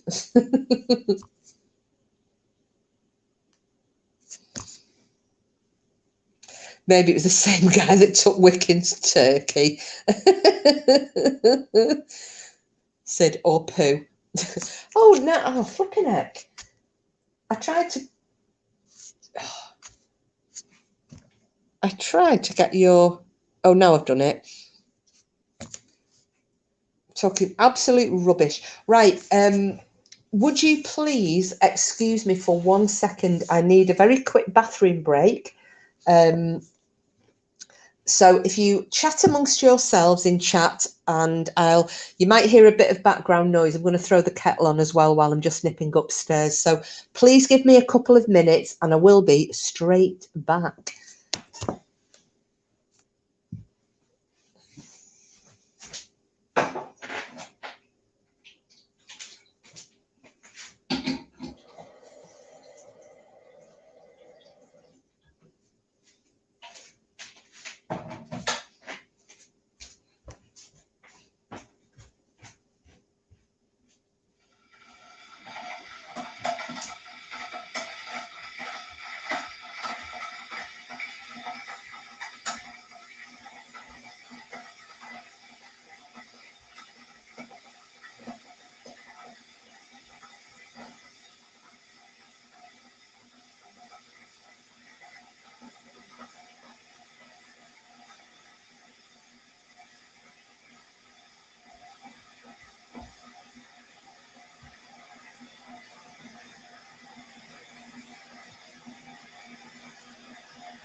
Right, I'm back, guys, but I'm just brewing up.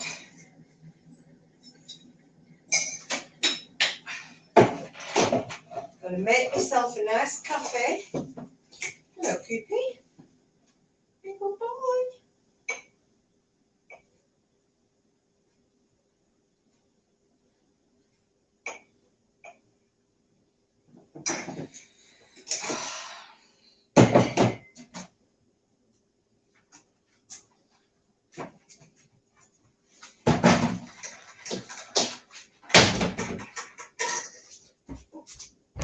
And outward. Right, nearly done, nearly done. Just putting the milk in my brew.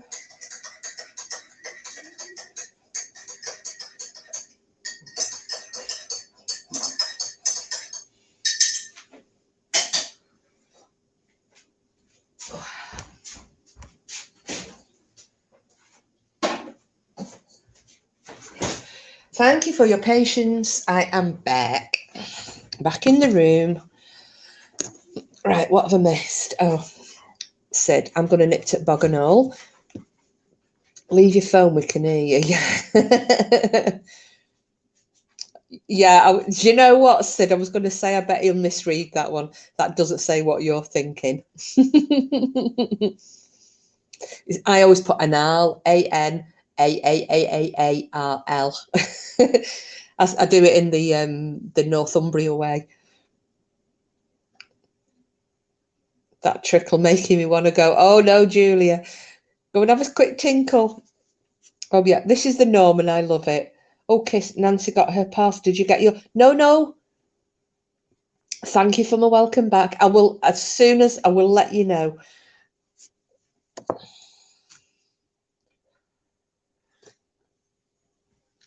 So, well, what do you guys, that's it, Ari. So what would do you want, I mean, do you want to carry on talking about who does number 2 work for? Eh?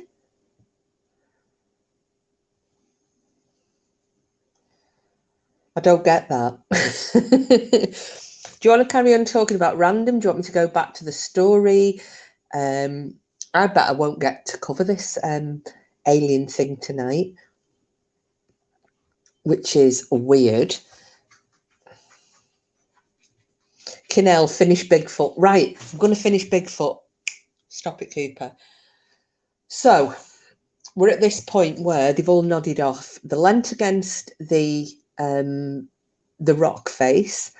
They've all nodded off. It's, you know, they've got the crackling of the fire. They've been hearing little creatures bobbing around, and all of a sudden there's just this almighty roar. He said it was that loud. He woke from his sleep. He said he think he jumped off his arse about 3 foot, because he said he'd obviously jumped because he landed back down. He said, you know, on the stones dug into his bum. He said it was awful. It sounded like something off Jurassic Park. Just the, and it sounded like it was right next to them. So he said it's just, he'd woken up, everybody else is woken up. He said there is now at this point, he said one of the guys, it wasn't the one next to him. He doesn't know if it was the next but one or the guy at the other end, but he said one of them was shaking. And he said it was passing through all of them. You know, they could feel this one guy absolutely a shaking wreck. I'll start talking to Pork and come back in an hour. I know. Well, this is what happens. It's an open, you know, it's an open chat. He knows he can come in and chit chat. Julia, you're not flipping kidding, especially when you think there's at least 4 or 5 hours before daylight. Sack that if you think I'm staying there. But anyway, there's this roar. They're all awake. He is like, shit. He can't find his torch. He don't know what he's done with it. He can't find his torch. And he said, it's not like me, because everything is always in a particular place in case he needs to get hold of it. You know, like the gun is there, the gun is near his knee, then the torch will be next to the gun on the outside. He'll have a knife on the other side. You know, that type of thing. He always had the same place, the same layout. His torch isn't there, because he's like, for fuck's sake.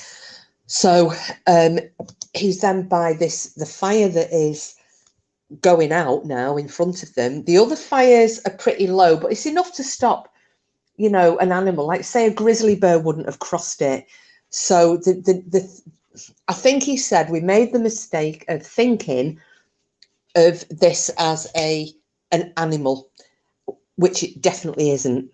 And he said that's the mistake people make with Bigfoot. People think it's an animal. He said it is not. It's an intelligent being. He said it is capable of a human-like thought process. He said, but this is in hindsight. He said, at the time, I'm a 19-year-old lad earning a bit of extra money before I go back to college with 3 grown men who are shitting themselves, and I'm in charge. And he said, so there's this one almighty roar.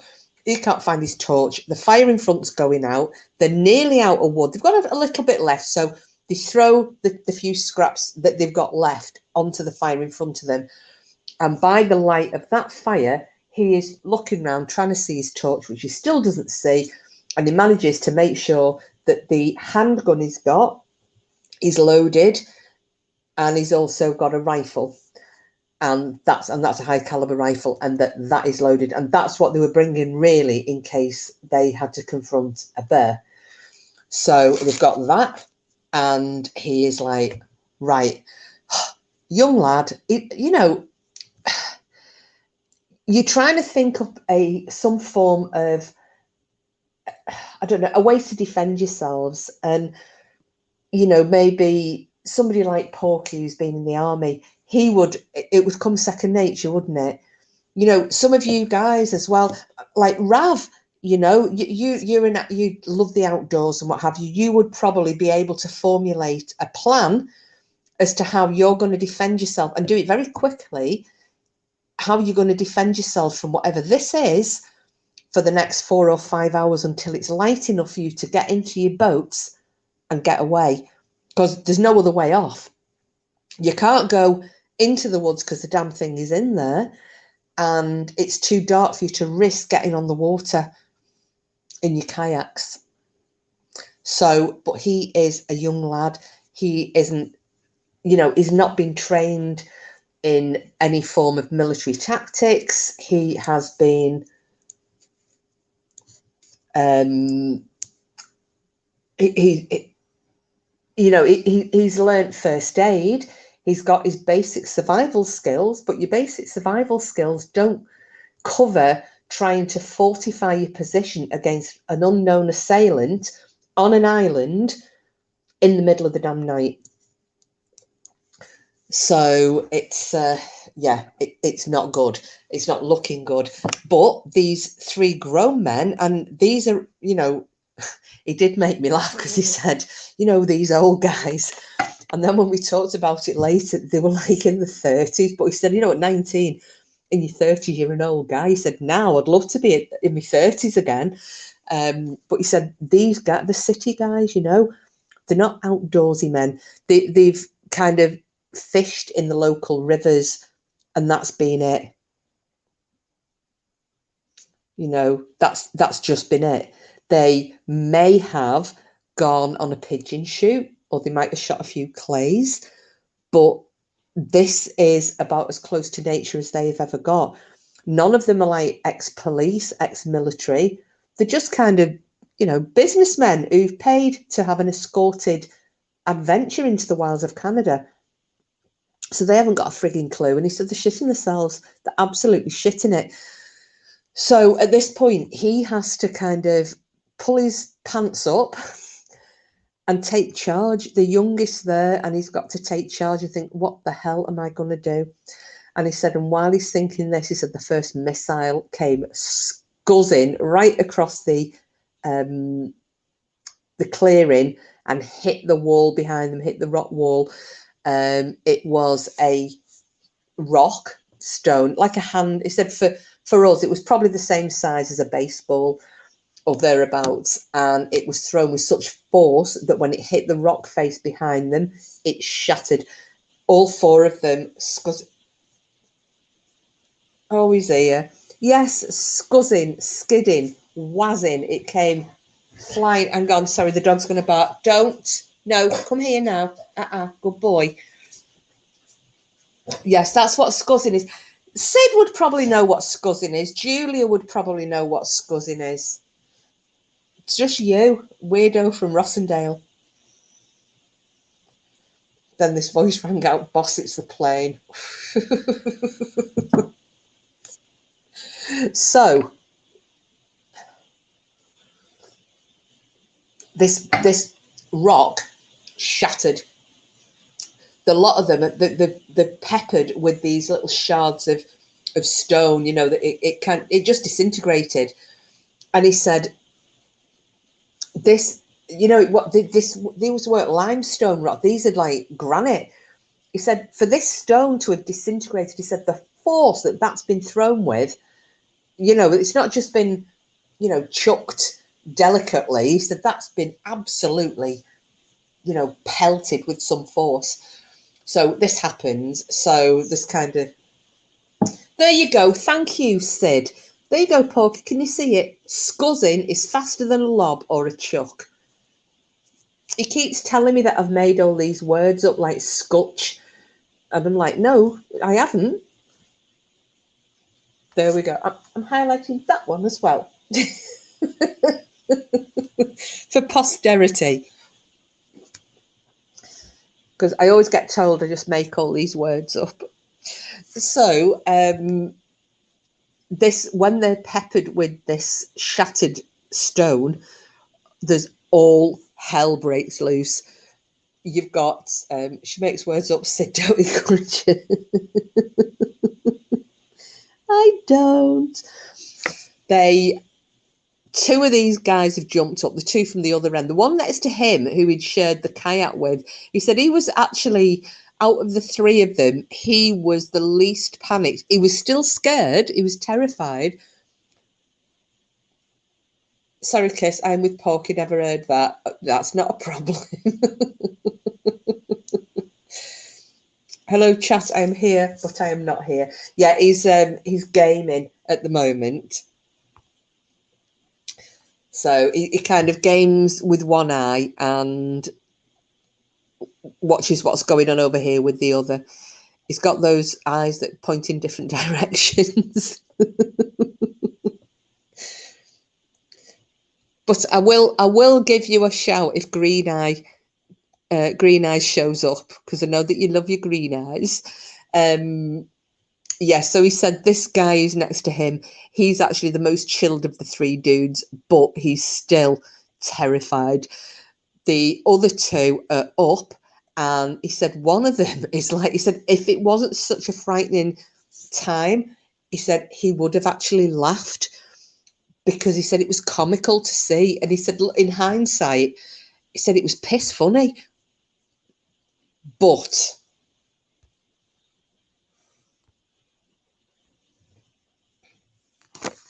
oh, hang on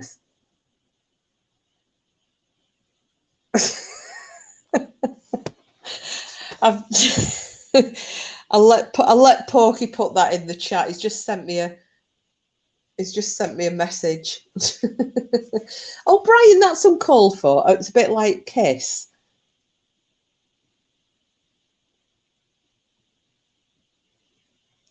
Poor dude was crying with the hunger. I'd have brought him some food. I'd have left it down somewhere, because you know you're being watched, and walked away. I bet you'd have been far safer. Yeah, well, probably. But, you know, it's, again, hindsight, isn't it? Hindsight is a glorious thing. So he said this, the comical thing was this one guy. He said they're in this clearing, which is about, I don't know, diameter, it's probably about 30 feet. So you've got a semicircle, 30 foot. And he said this guy is running round in circles. He's just running round, kind of waving his arms, a bit like, anyone remember Fraggle Rock? The Fraggles running with the head running and the arms waggling round. And he said, but he's just running in this circle going, ah! I can't do it too loud because the dog will start barking. But the head wiggling and the hands shaking. And he just said it was after, when he got home, you know, long after this trip had ended, he said, I was sitting in my rooms at college. He said, and this image of this guy came back to me, and he said, I must have laughed for an hour. He said, I was laughing that hard and nearly vomited. His roommate thought he was on drugs. He said, I couldn't stop laughing. He said, it's the funniest effing thing I'd ever seen. He would have sacrificed one of the city dudes should have been sacrificed on the altar of Bigfoot, I think. Wiccan, I thought you said flatulating. Well, actually, there's another one, isn't there? At least you didn't say filleting. Fellation. Oh God, I messed that one up, didn't I? So you've got the one guy running around like a Fraggle. His mate is standing there wringing his hands, and he said, I actually genuinely thought that the other of these two guys, the one that was standing there wringing his hands, he said, I really thought he was filling his pants. He said, because he was grimacing and kind of wringing his hands, and he was all tensed up. And he said, you know, when he said, have you ever seen a toddler, you know, when they're not quite out of nappies? And he said that they're trying to make it to the pot to go in the po. And he said, because I laughed because I thought that's a real British way to say something, that. But he said, you know, in a toddler, they want to go on the po and they're walking. He said, and all of a sudden they realise, no, they're actually going to do a turd. He said, and the whole body kind of like goes and tenses up. He said, they'll even go up on the toes while they're filling the nappy. He said, that's what the guy looked like. I mean, yeah, that's it. The messes for Sid.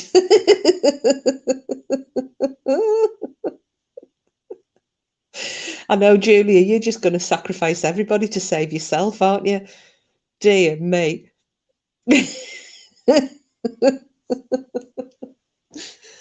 So, I mean, I'm hoping when he does this book, I hope that he puts these funny analogies into it, because when I was reading what he was typing to me, I was crying laughing. You know, he's a very, very funny guy. Very funny guy. Green eyes. Hello, lovely. Porky's upstairs. He came down for some cheese and wanted to know where you were. And when I said you weren't here, he's kind of gone back in a sulk. But he might show up now that he knows you're in the house. It does sound like a carry-on film. All you need, Brian, is Bernard Breslau raking Nick. You know, Bernard Breslau wearing a nurse's uniform and raking knickers out the crack of his arse.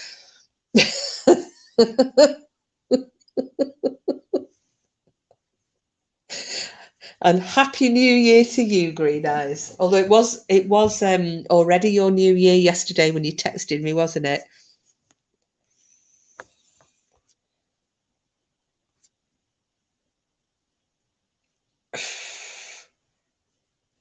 Oh, pork chop. I'm up here waiting for you, Green Eyes. She's busy with this lot for an hour or two yet. Oh, it won't be an hour or two. I am flagging a little bit now. But I haven't done the alien story yet, Green Eyes. So you are in for a little treat. I will do that before I log off tonight. But it's lovely to see you.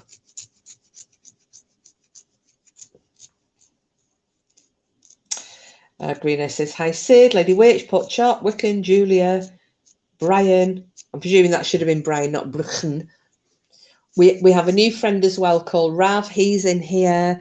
Green Eyes, hey, Porky, I'm coming, hang on.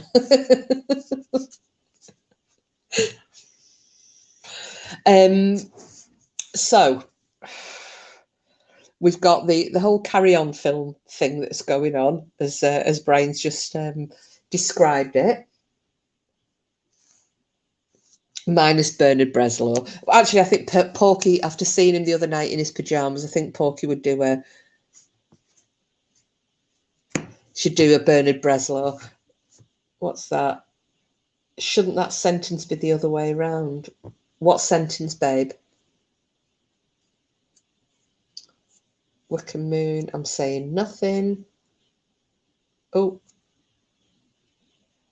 I've totally lost the gist of the chat now.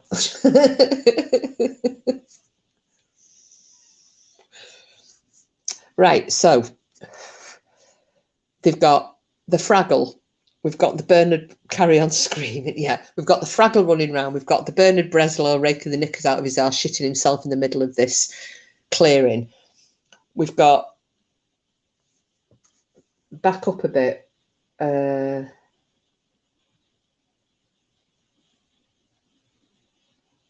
oh, I'm not sure. Oh, do you know what? I can't follow. I'm terrible. I can't follow the Bigfoot's just scudded a ducker at him. That's it. Yeah, there's Rav Green Eyes. He's got a channel, Rav. So a lot of I think most people have gone over and given him a little sub. He's a friend from the the Germanic pagan community that I am a part of. So got a nice little channel that he's just getting ready to grow. So yeah, if anybody would like to give him a follow, please do. That would be lovely. No, Porky, sculching, right.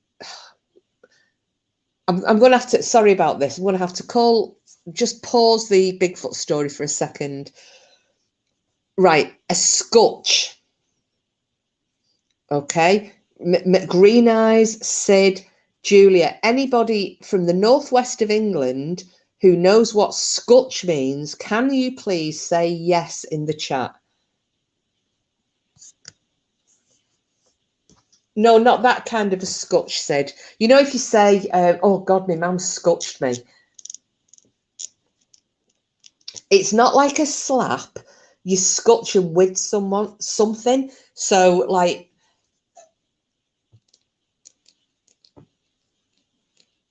that British tool is talking. So like, my nan used to have this piece of carpet rod down the side of a chair.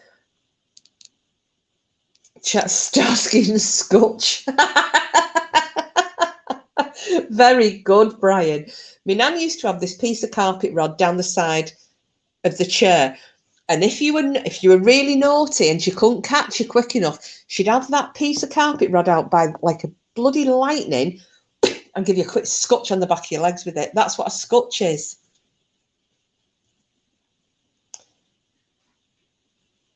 I told you, it's just you, woman.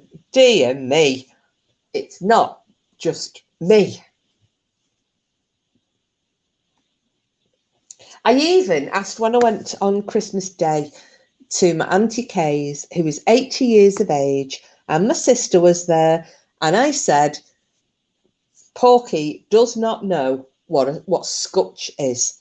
So can you tell me what scotch is? And they did. Even my Auntie Kay said, oh yeah, but you have to be scotched with something like a ruler or a stick or like a skipping rope. You'd scotch somebody across the legs with a skipping rope when you were kids. No, it's not Scots slang. It's, well, my nana was Irish. I'm presuming it came from Ireland, but I mean, she were a bog trotter, so I don't know whether that kind of slang was just where she came from.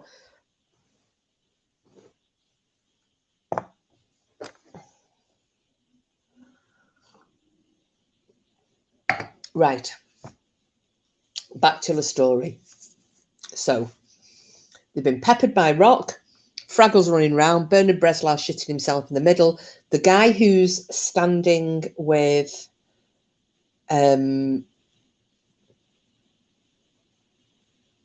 if you get scotched, does it make you strike? I don't know.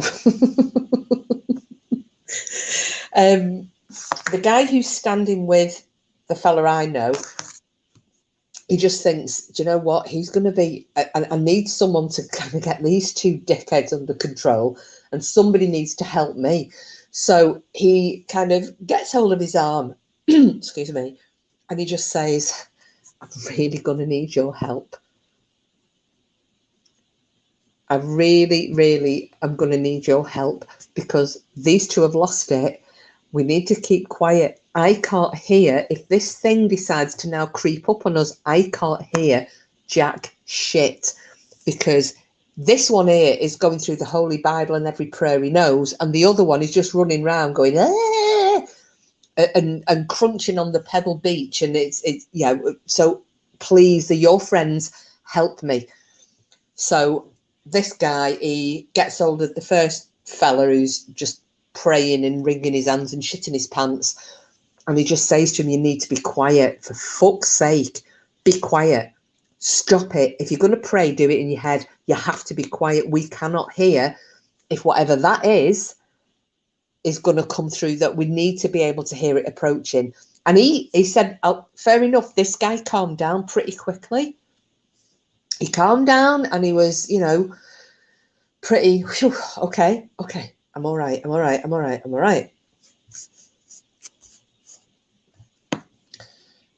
Hang on, see, ask your aunt, sister and niece, the word you think everyone knows is only used in your childhood home. No, it was, everybody used it when I was growing up. Like all people at school, everything. And I don't know. I just, yeah. Porky's going to get scotched like he bloody will if he carries on, Sid, I tell you. This is the longest joke I've heard. It's nearly 2024.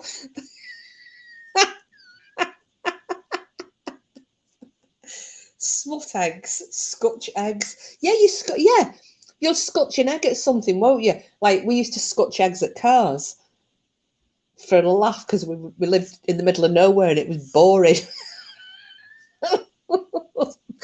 That's like Lady Witch the other night pointing out that Porky called us all war thoughts, which I think is a brilliant name for people on this channel. I might have to change it, you know, from Kiss My Axe to Jackie's War Thoughts or Porky's War Thoughts. Right. Anyway, the guy calms the first fella down. The other guy who's running around like a knobhead, he manages to grab hold of him. He drags him over to the other fella who's now, he's kind of like hunched over. He's not sitting down, but he's kind of a semi-squat, I should say, against the rock face. And they get the screaming guy round, and he said he thought at one point that his mate was going to punch him, you know, to get him to shut up. But funnily enough, he said he also calmed down. He said he thinks he was just in complete shock. Calmed down, but he's hyperventilating. So he said he's thinking, fuck's sake. Yeah, he stopped screaming. He's not running around, but all he can hear now is he's like, for fuck's sake, it sounds like a pissed donkey. Anyway, and then the next thing,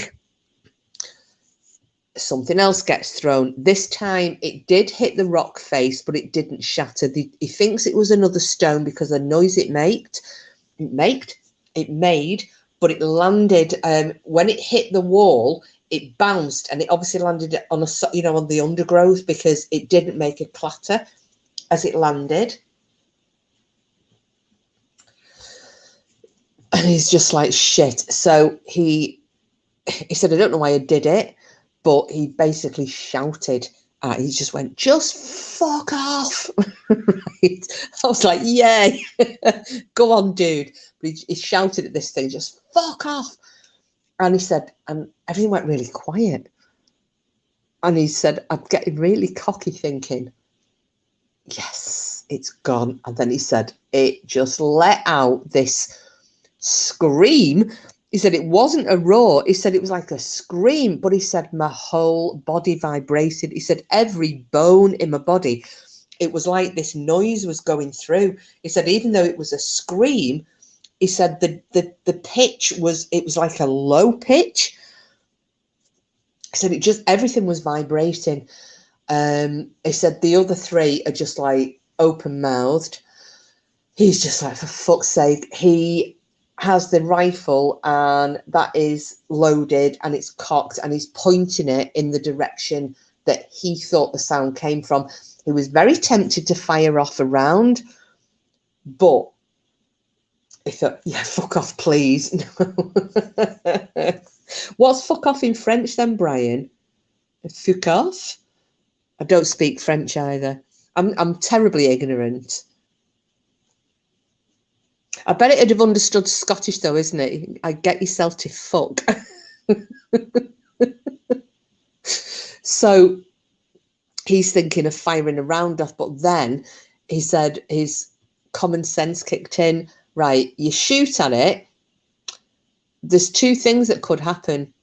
You shoot at it, you miss it, it enrages it, and it comes charging down, and you've had it, because it's whatever it is, the way they heard it moving, it's fast, it's big.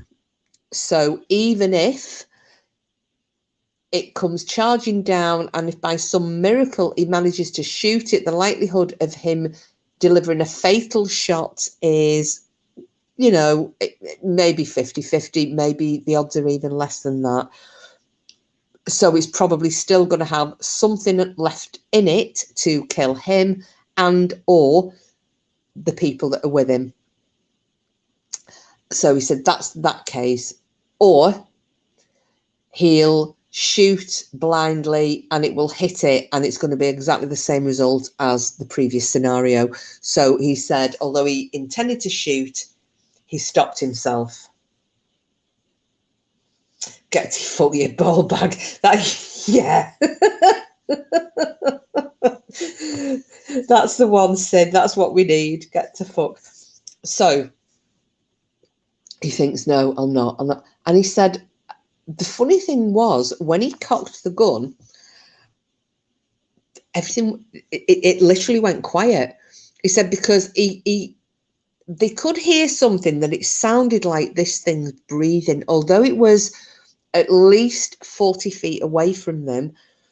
He said they could hear it, and then this stopped. And he said he doesn't know whether it had walked away, had turned away, or was holding its breath, but they couldn't hear it any longer. Couldn't hear anything. And he thought, is this because it knows what a gun is? It's had experience of it before. It's either been shot at or has been shot, and it knows what these things can do.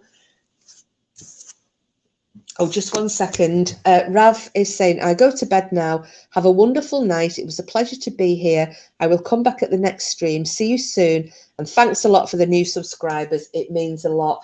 Thank you, Rav, so much for joining us. It's been really good to have you in. I've tried to speak slower than I normally would, but I keep forgetting. So I am sorry. And I hope you've managed to follow what we've been talking about, but hopefully next time I will stick to a plan and stick to my story. So yeah, Green Eye says night night. Sid Snot. Brian, yeah, you're welcome. See you on your channel. So and Wiccan, so at least you know us all now. So when we all pop up on your next live, you've got some more friends. Yeah, good night, welcome. Yeah, brilliant. Thanks so much. Sleep well, friend.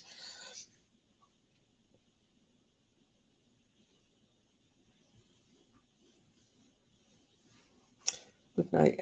Yeah, good night. Hope to see you again. It's like the smell of your old gran stale bread and dampness.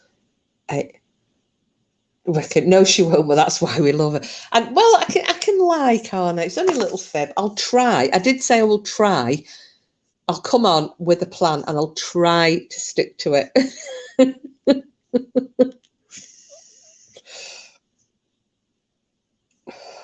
Oh, incidentally, I've just reminded myself, Porky, as of midnight or just after, has given up his vape. He's done really well all day. So big it up for Pork Chop. He has done really well. Well, this is it, Brian. There's no point me making any form of a fucking plan, is there? Right. Back to Bigfoot. So He has green eyes. He went in the attic and he's managed to debunk what we thought, because Porklet said it sounded like something was walking and dragging across the roof, and it wasn't. It was a box on top of a wooden lid, and as the wooden lid was collapsing under the weight of the box, it kind of shifted. He found it and he moved it. She was downstairs and he went, "Is that it?" Well, he was doing different things. "Is this it?" She's like, "No, kind of, but no." "Is this it?" "No." And then he did it again. He went, "Is this it?" She's like, "Yeah." And he worked out what it was. So yeah, we don't have a ghost. I think it's the rabbit that's up there that we're sending to Voodoo Queen. I think it's possessed as shit.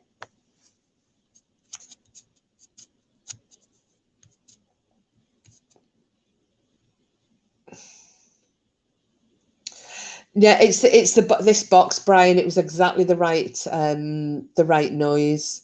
Yeah, she was scared. She was Sid, because she was convinced there was something there. The ghost, Porky the Ghostbuster.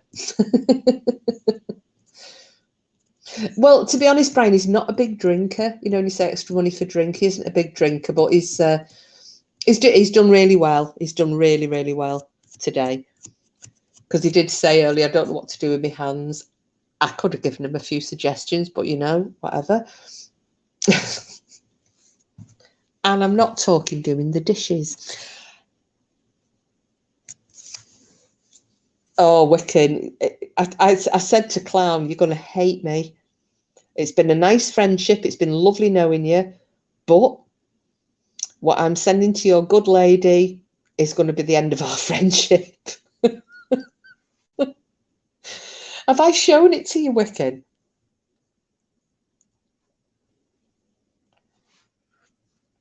It is. It's awful.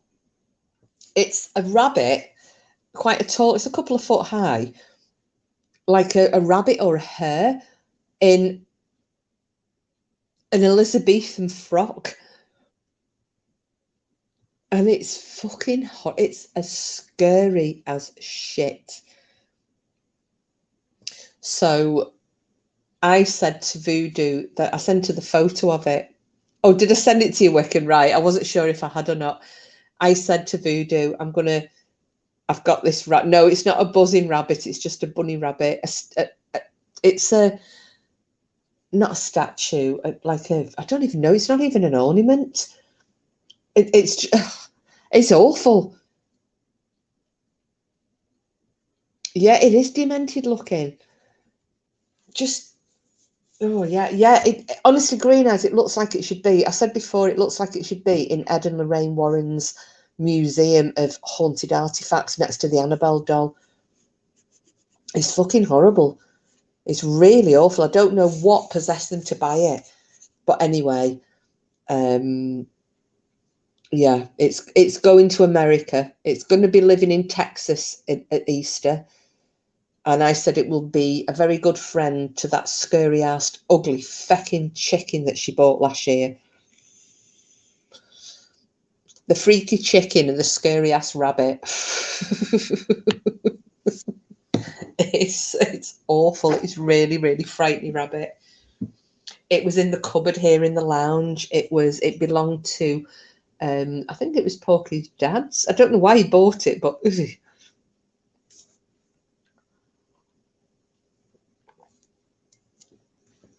yeah, but the thing is, green eyes, she played it down.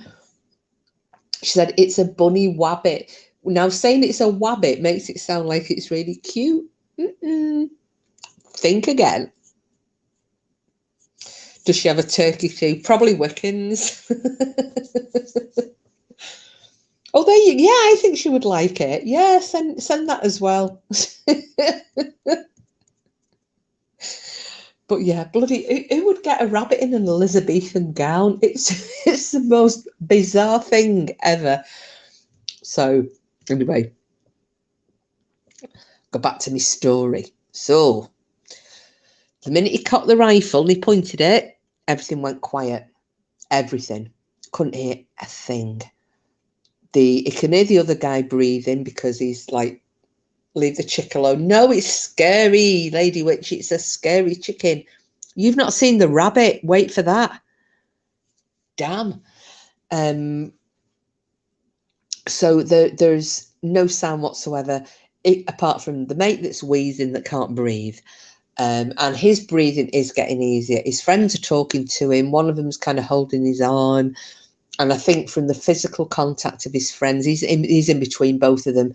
I think this is kind of helping now to regulate his breathing a bit more. So this young guy is there with the gun pointed, and there's nothing happens. And his adrenaline at this point, he said it was through the roof. He said, I was tripping. He said, you know, it's clown will kill it. Clown is going to fall out with me big time, Wiccan. I can tell you that for nothing. So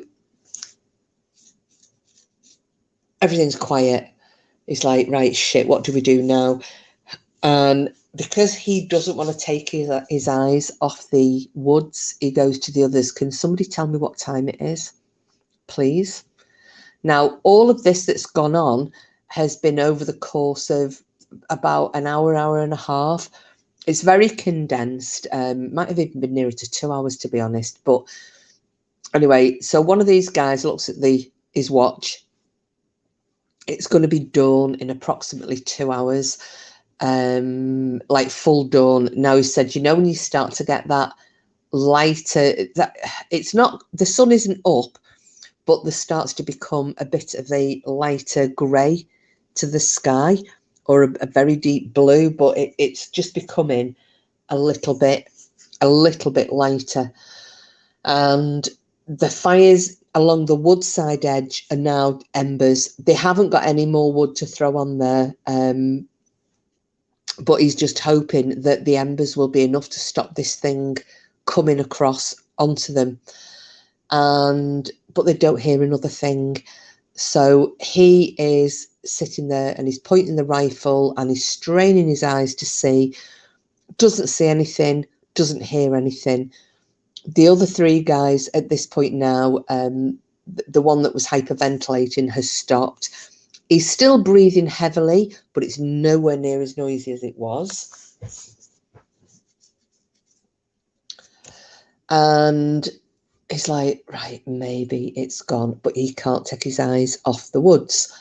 And after about, because he's aching a little bit and he's trying to shift his position, and he kind of rests the gun on his knee and what have you, but he's constantly watching, turning from the right, turning from the left, turning from the right, just scanning constantly the tree line, and there's nothing.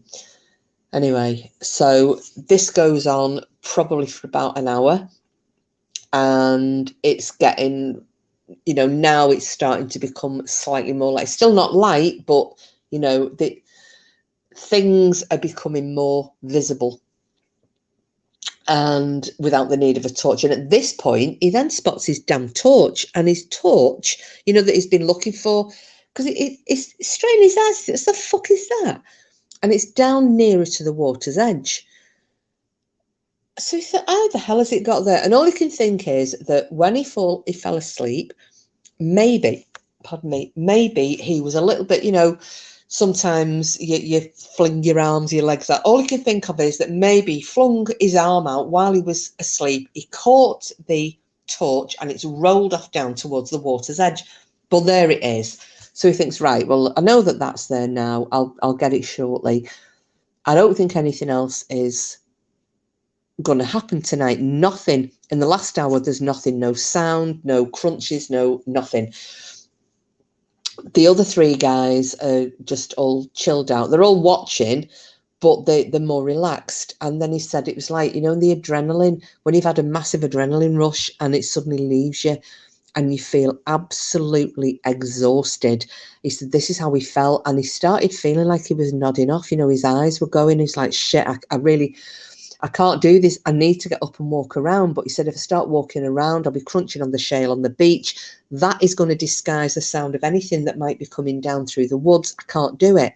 Don't know what to do. So it's like deep breath. He thinks I'll stand up maybe, and, you know, or I can start getting things ready to go back in the kayaks. I don't have to move too much. The kayaks are right here next to us. right, that's what I'll do. So he says to the other guys, do us a favour, start rolling your sleeping rolls up. We'll start getting things together, get it in the kayak so that the moment it's light enough, we can go. Yeah, no problem. So, just before I go, what's the link for Bigfoot Funny Sasquatch? What's that one? Is it a GIF, Brian, or a funny video? Just let us know what the link's for. So they roll up the sleeping bags. They get the cups and everything, because I think they've decided at this point there's no way they're going to stop and have any breakfast there. The minute it's lighting up, they're gone. So the rolls, the backpacks, everything are in the kayaks now. Literally all that needs to get in the kayaks are themselves. And it's just edging a little bit more. That grey light is coming a little bit greyer, a little bit lighter. He stands up and he thinks, right, I'll go down and get my torch. So he stands up and he walks down to the water's edge and he bends down and he picks his torch up. And as he stands up, he looks up, and there, standing in the water on the woodland side, about 50 feet away from him, he thought, the fuck is that? And our friend is standing virtually in the same position as it was when they saw it coming down from the water, when they were coming into the beach, when they decided not to go in straight away. And he saw it and the others didn't, and it's standing there, and it's just standing there and watching him. And he's just like, holy fuck. It is standing with, maybe the water is about at its knee level. And he looks up, and because of the distance, and because now he isn't sitting at water height, he's not in the kayak, he can get a better idea of height. Even with the distance, even with the grey light, even with the fact that it's standing in the water, just by the, its shoulders and what have you, he said it is at least 9 foot tall. He said its head was massive. Its hands were just hanging down by its sides. It wasn't doing anything. It didn't look like it was coming at him. It was just standing there. And he said it was so menacing. Just that silent staring. And he said, I couldn't see its features because of this half light, but I could see that white face, the face that he'd seen before, during the daytime. And it's just standing there looking at him. And he said he lost it. He lost it. He literally turned round, shrieked to the other 3 guys, and he went, get in your fucking kayaks now. We're going. Say nothing. Get in. We're going. And he, while they're getting up and like, what the fuck? Because they're a little bit disoriented with him. They've been kind of sitting there snoozing, relaxing.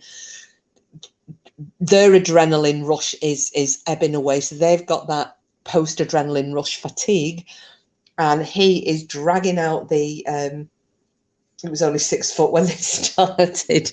Oh, behave, guys. You know what I'm like. I'll start a story and it takes ages to tell it when I get interrupted. He's dragging the stakes out of the floor, so that the kayaks can just be freely moved. Before these have even got their asses off the seat, and he is pushing his out, and he's like, get it. Anyway, they managed to get the kayaks onto the water. These other guys like, what's going on? What's going on? It's like, just we need to get out. And as he said, they started away from the shore. He looked again, and he said, at this point, this thing is wading towards them, and they are paddling like fuck. Anyway, it didn't swim. It probably got to maybe chest depth, because he said the waters around that island are very deep. They go very deep very quickly. It shelves, it kind of straight down. he said it's kind of at chest height now and it's waded out. He said they're in this boat and he said it starts slapping the water with its hands, like a temper tantrum. And it's roaring. He said it is doing this.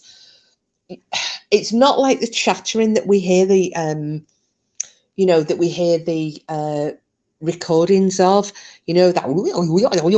that samurai chatter. It wasn't that. It's like that real anger. And he said, I couldn't believe that this is the same thing that's just been standing there watching us, perfectly still, perfectly quiet. I can't understand it. That looked like quite a bit, it was a bit menacing, but it didn't look like it wanted to do us any harm to this, which is like, and he did say, I often wondered if I hadn't spotted it with my torch, and if I hadn't been getting stuff ready and putting it in the kayak, if maybe we'd all nodded off. What was it? Because it had obviously come out of the woods, gone into the water, to come into the only side that wasn't protected, which was the water side. And he said, I can speculate until the cows come home, but he said, I don't know. I can't get that thought out of my head that it was waiting for the opportunity to come, get up on that clearing, up on that little beach, and do us some real harm. He said, I can't shake that feeling. He said, I've had that feeling now since this happened in the 1970s, and I've never, ever managed to get rid of it. It didn't catch them. It didn't do them any harm. They were, even though it wasn't fully light, they managed to get out. He said they were a few hundred yards offshore, but then they kind of stayed there, until it became light enough. They didn't risk going any further until dawn had proper cracked, and then they headed back for the mainland. But green eyes, me and all, me as well. So yeah, so that, I know, I'm really sorry it took so long to get through because of all the interruptions, but that was his story, and that is going to be in his book. And when the book is finally written, I will let you all know.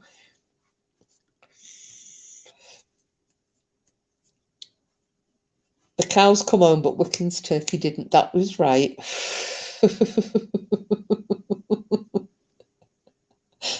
The stories went on that long, it grew. I know.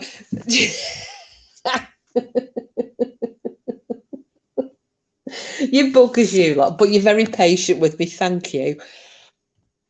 But so, and obviously, Joe Brian, you're a cheeky boy. How many pages in his book? I don't know. But it's when he was telling me all of this, I was like, oh my God, tell me more. And I'm asking questions, and yeah. I'm glad you liked it, Sid, and that is firsthand. And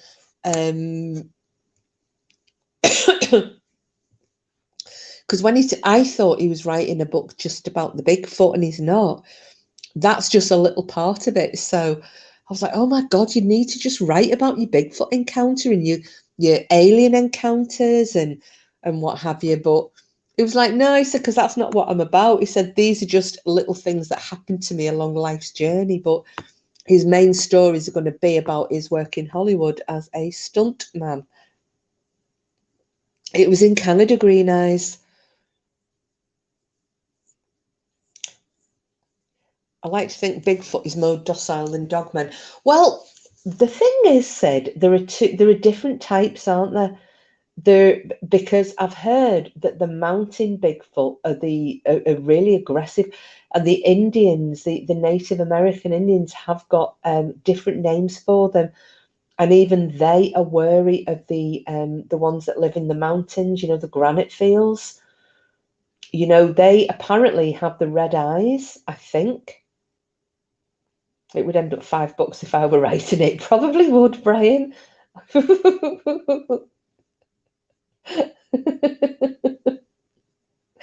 So, you know, for the majority of the time, yeah, I would say that they are more docile than dogmen. But these red-eyed ones, because there are a lot of Native American legends about, you know, these mountain Bigfoot that come down, and you know they would take children. They cannibalized. Well, cannibalized. They ate people. I suppose if you're not the same creature, it's not cannibalism, is it? But they would eat people.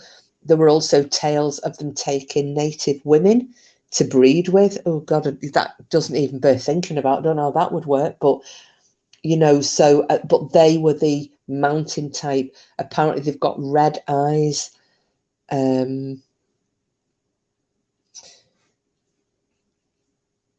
Oh, I've got. Should I do that? Shall I write an alien Bigfoot ghost cookbook for dogmen? All right, Brian. The end, you pedantic little shit. The end. So I'm not going to have my alien abduction story. I'm not going to have that today. I'll have to save that because we've ended up with a bit of the alien and you know the lights, and then we've just done his dogman story, but it wasn't intended to go on that long. It's been like nearly 3 hours. But I do have is it Pensacola? I think it's Pensacola. Is Pensacola in Mississippi? Anybody? It might not be Pensacola, it might be something else. Anyway, it's something that similar sounds like that. I'll have to get my notes out again. Does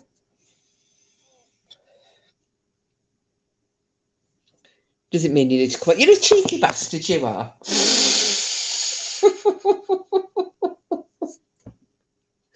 Cheeky bugger.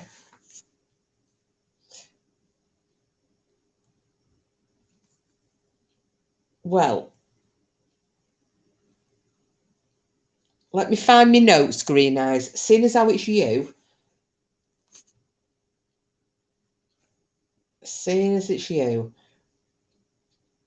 Let me see if I can find my notes. Where are they? Where are they? Where are they?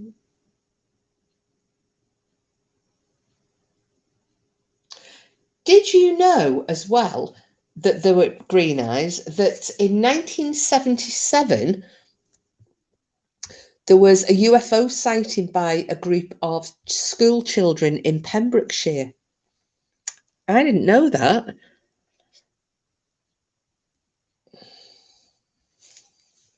Is that like Pepsi Cola? Snacks in for the next one. It's an oldie version. 24. You lot are little shites. You really are. Right. I'm gonna fire through one of these stories for Green Eyes. Okay. It wasn't Pensacola. It's Pascagoula. Like past the cagoule.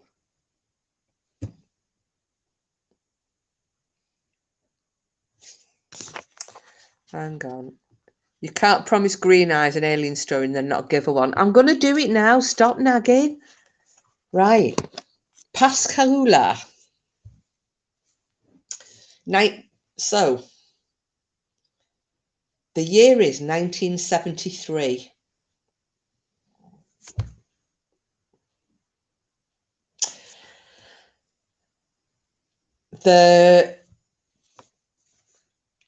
Exactly, can't not give me one when promised. Yeah, they did said, even the teacher saw it. So I'll cover that one another night. But this is the one that we're going to I'm going to close off with. So, are you sitting comfortably? Have you got your brews, your fags? Have you all had a wee?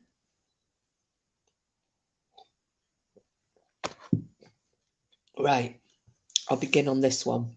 I will keep it as brief as I can. I will not be distracted. I'm not an Indian giver. I'm doing it. Shut up. Right. So, The night is October the 11th, 1973. And two guys rock up at the sheriff's office in Pascagoula, Mississippi. They're absolutely deranged, they're frantic, you know, all over the place. And these two guys are called Charles Hickson and Calvin Parker Jr. And when the sheriff asks them, you know, what's that? Calling you out. Yes, little bugger he is. Right, I'm not going to watch chat for a minute. I'm going to make sure I read this story. Okay, so when the sheriff says, you know, guys, what's wrong? You know, calm yourselves down. They both claim that they were abducted by aliens. Now, the other weird thing was that both of them had a puncture wound on one of their arms. Now, the story goes that the police tried to catch them out in the lies because they didn't believe them, but that didn't work.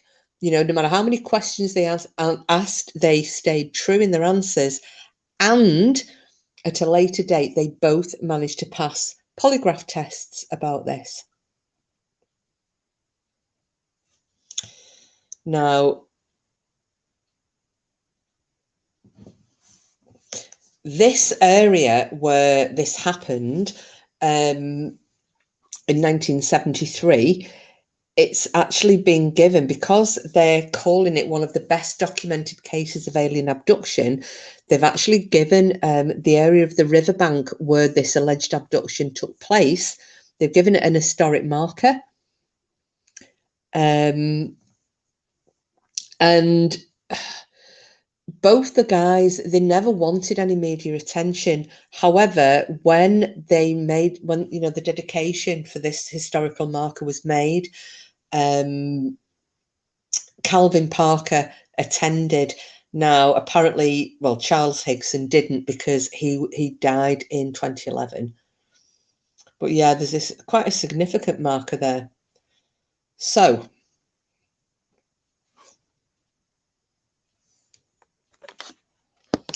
in 1973, Hickson was Parker's foreman at a local shipyard. Now, both of them, this particular day, they'd gone fishing after work at an abandoned boat launch and were still there after the sun had gone down. Made a full day of it. Now, Hickson was saying that he was just getting ready to get some more bait when he heard a bit of a zipping sound. He looked up and saw blue flashing light. Now, Calvin also turned round and they both saw a 30-foot long object with a little dome on the top of it. Now, it was hovering just above the ground, and then he said that three small creatures emerged. They were also hovering. So whether that was they were wearing, I don't know, like hover suits or something, I don't know. Both men were suddenly paralyzed. They just couldn't move.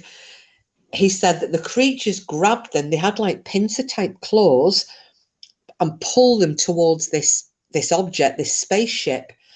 Now, Parker said that it was like bit floating inside. They floated into this into this ship, vehicle, object, whatever you want to call it. Hickson claimed that they were subjected to a physical examination by something that he said looked like a big eye. I don't know what that could have been, but he said there was a constant mechanical buzzing sound the whole time. And then after this had all gone on, they were dropped off right back on the riverbank of the Delta where everything had happened. Hickson found Parker standing up with his arms raised to the sky, screaming. You know, that freaked him out. And then they both ran for help. Now, at first, when they arrived at the sheriff's office, the sheriff's investigators thought both the men were drunk. or on drugs, or lying, but they didn't believe them. Now, after they interviewed the men, they left the room with a recorder that was secretly taping them, hoping that they were going to catch the pair out dropping the act once they left. But that didn't happen. They kept on talking between themselves about what they'd seen and how scared they were. You know, oh my God, I can't believe this has happened. And what the hell was that eye thing? And what, you know, that kind of thing. They were just jabbering away, and they never faltered.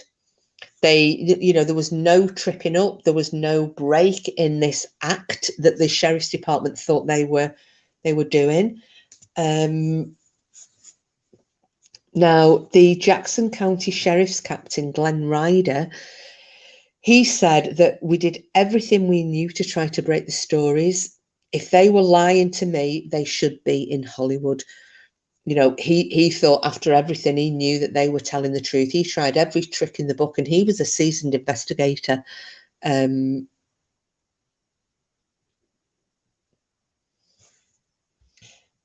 Now, overnight, this was national. It made the national news. There were news conferences. These two guys were still in massive shock, and they were wheeled out to these news conferences. They were having cameras shoved in their faces, microphones shoved in front of them.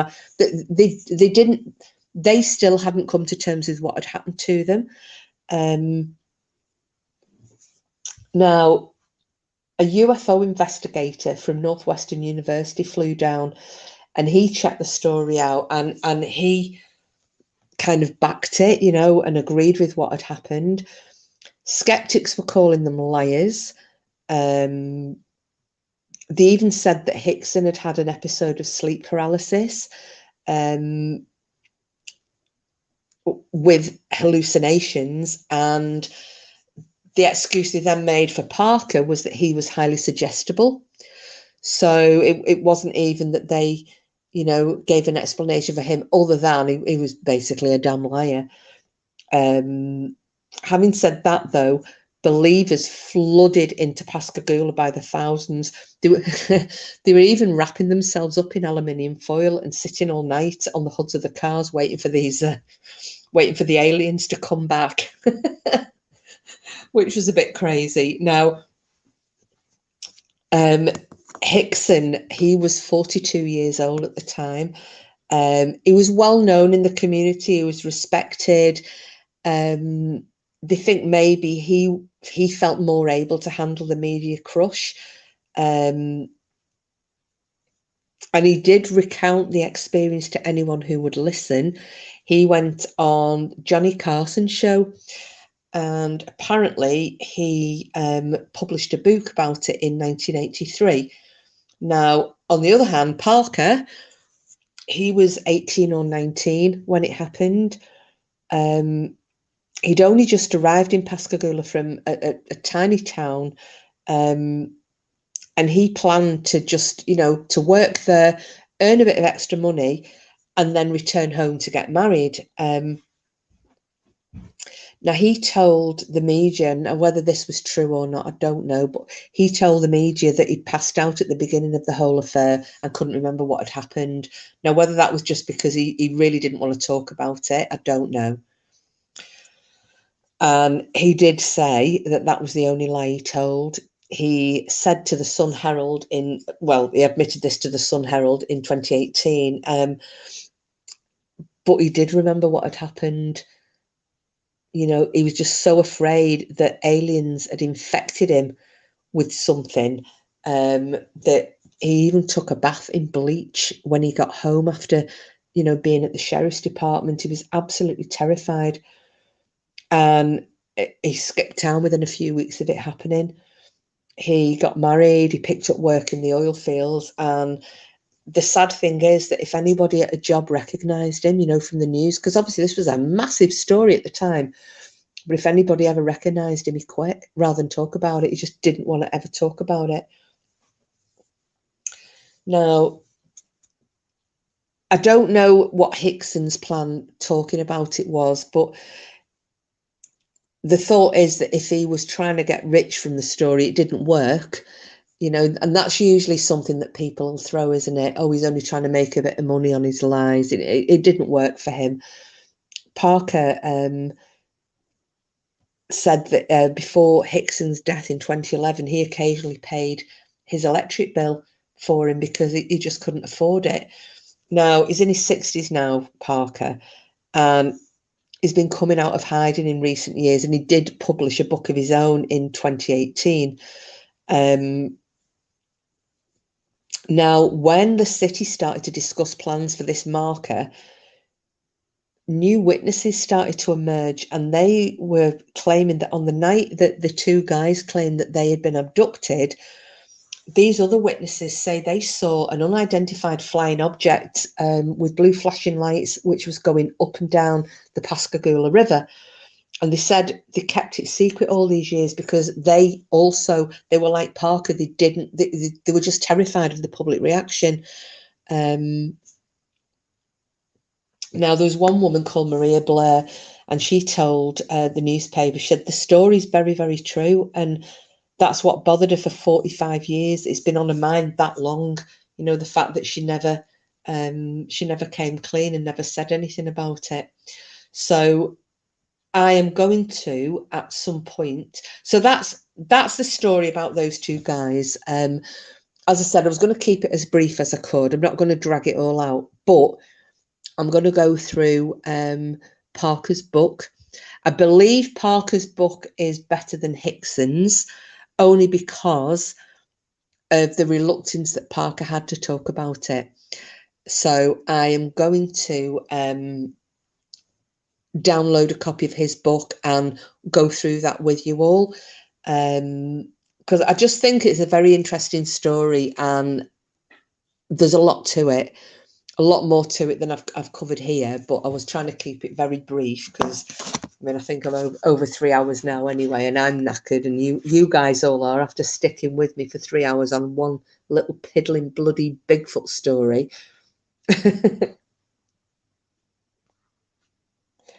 What the heck are you talking about in the damn chat here? What have we got?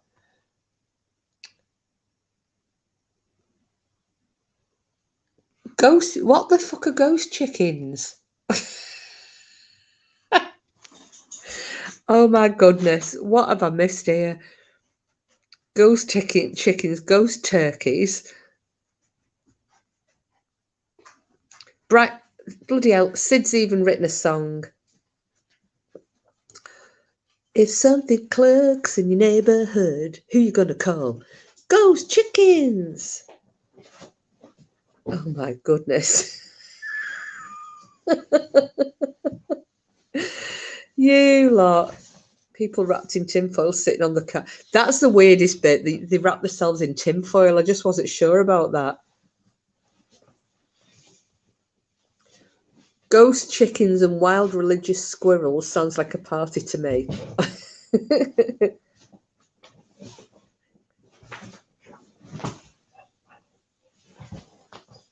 Oh my goodness. Green eyes, even I don't understand the damn chat. I'm going to have to go back through it all when it's when the chat uploads. I know that for some reason we've lost 8 viewers. So well, the thing is, I purposefully wasn't watching the chat, you know, so I could get through the story. So I've completely lost the train as well. So on that note, I'm gonna leave this one for tonight. My throat's a little bit my throat's a bit dry. Are they all killing you, Wiccan, with your lungs? So yeah, my next thing will be, I'm gonna go through one of those books, Parker's book, have a read of it and see in his own words what happened.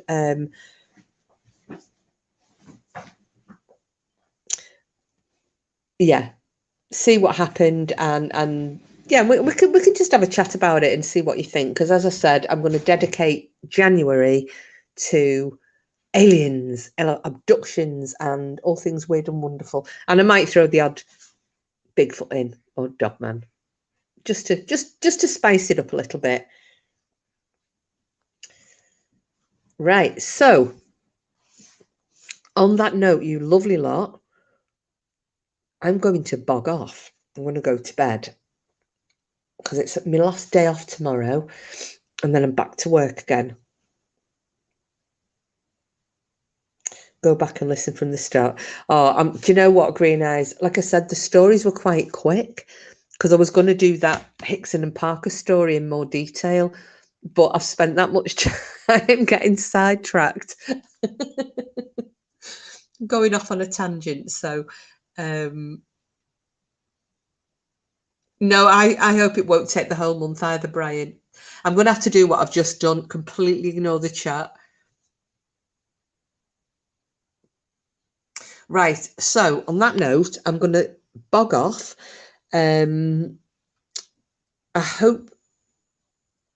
Oh, I know. Yeah, well, we've missed having our little drama-free chats, haven't we? So we're back to normal now, back to the weird and wonderful.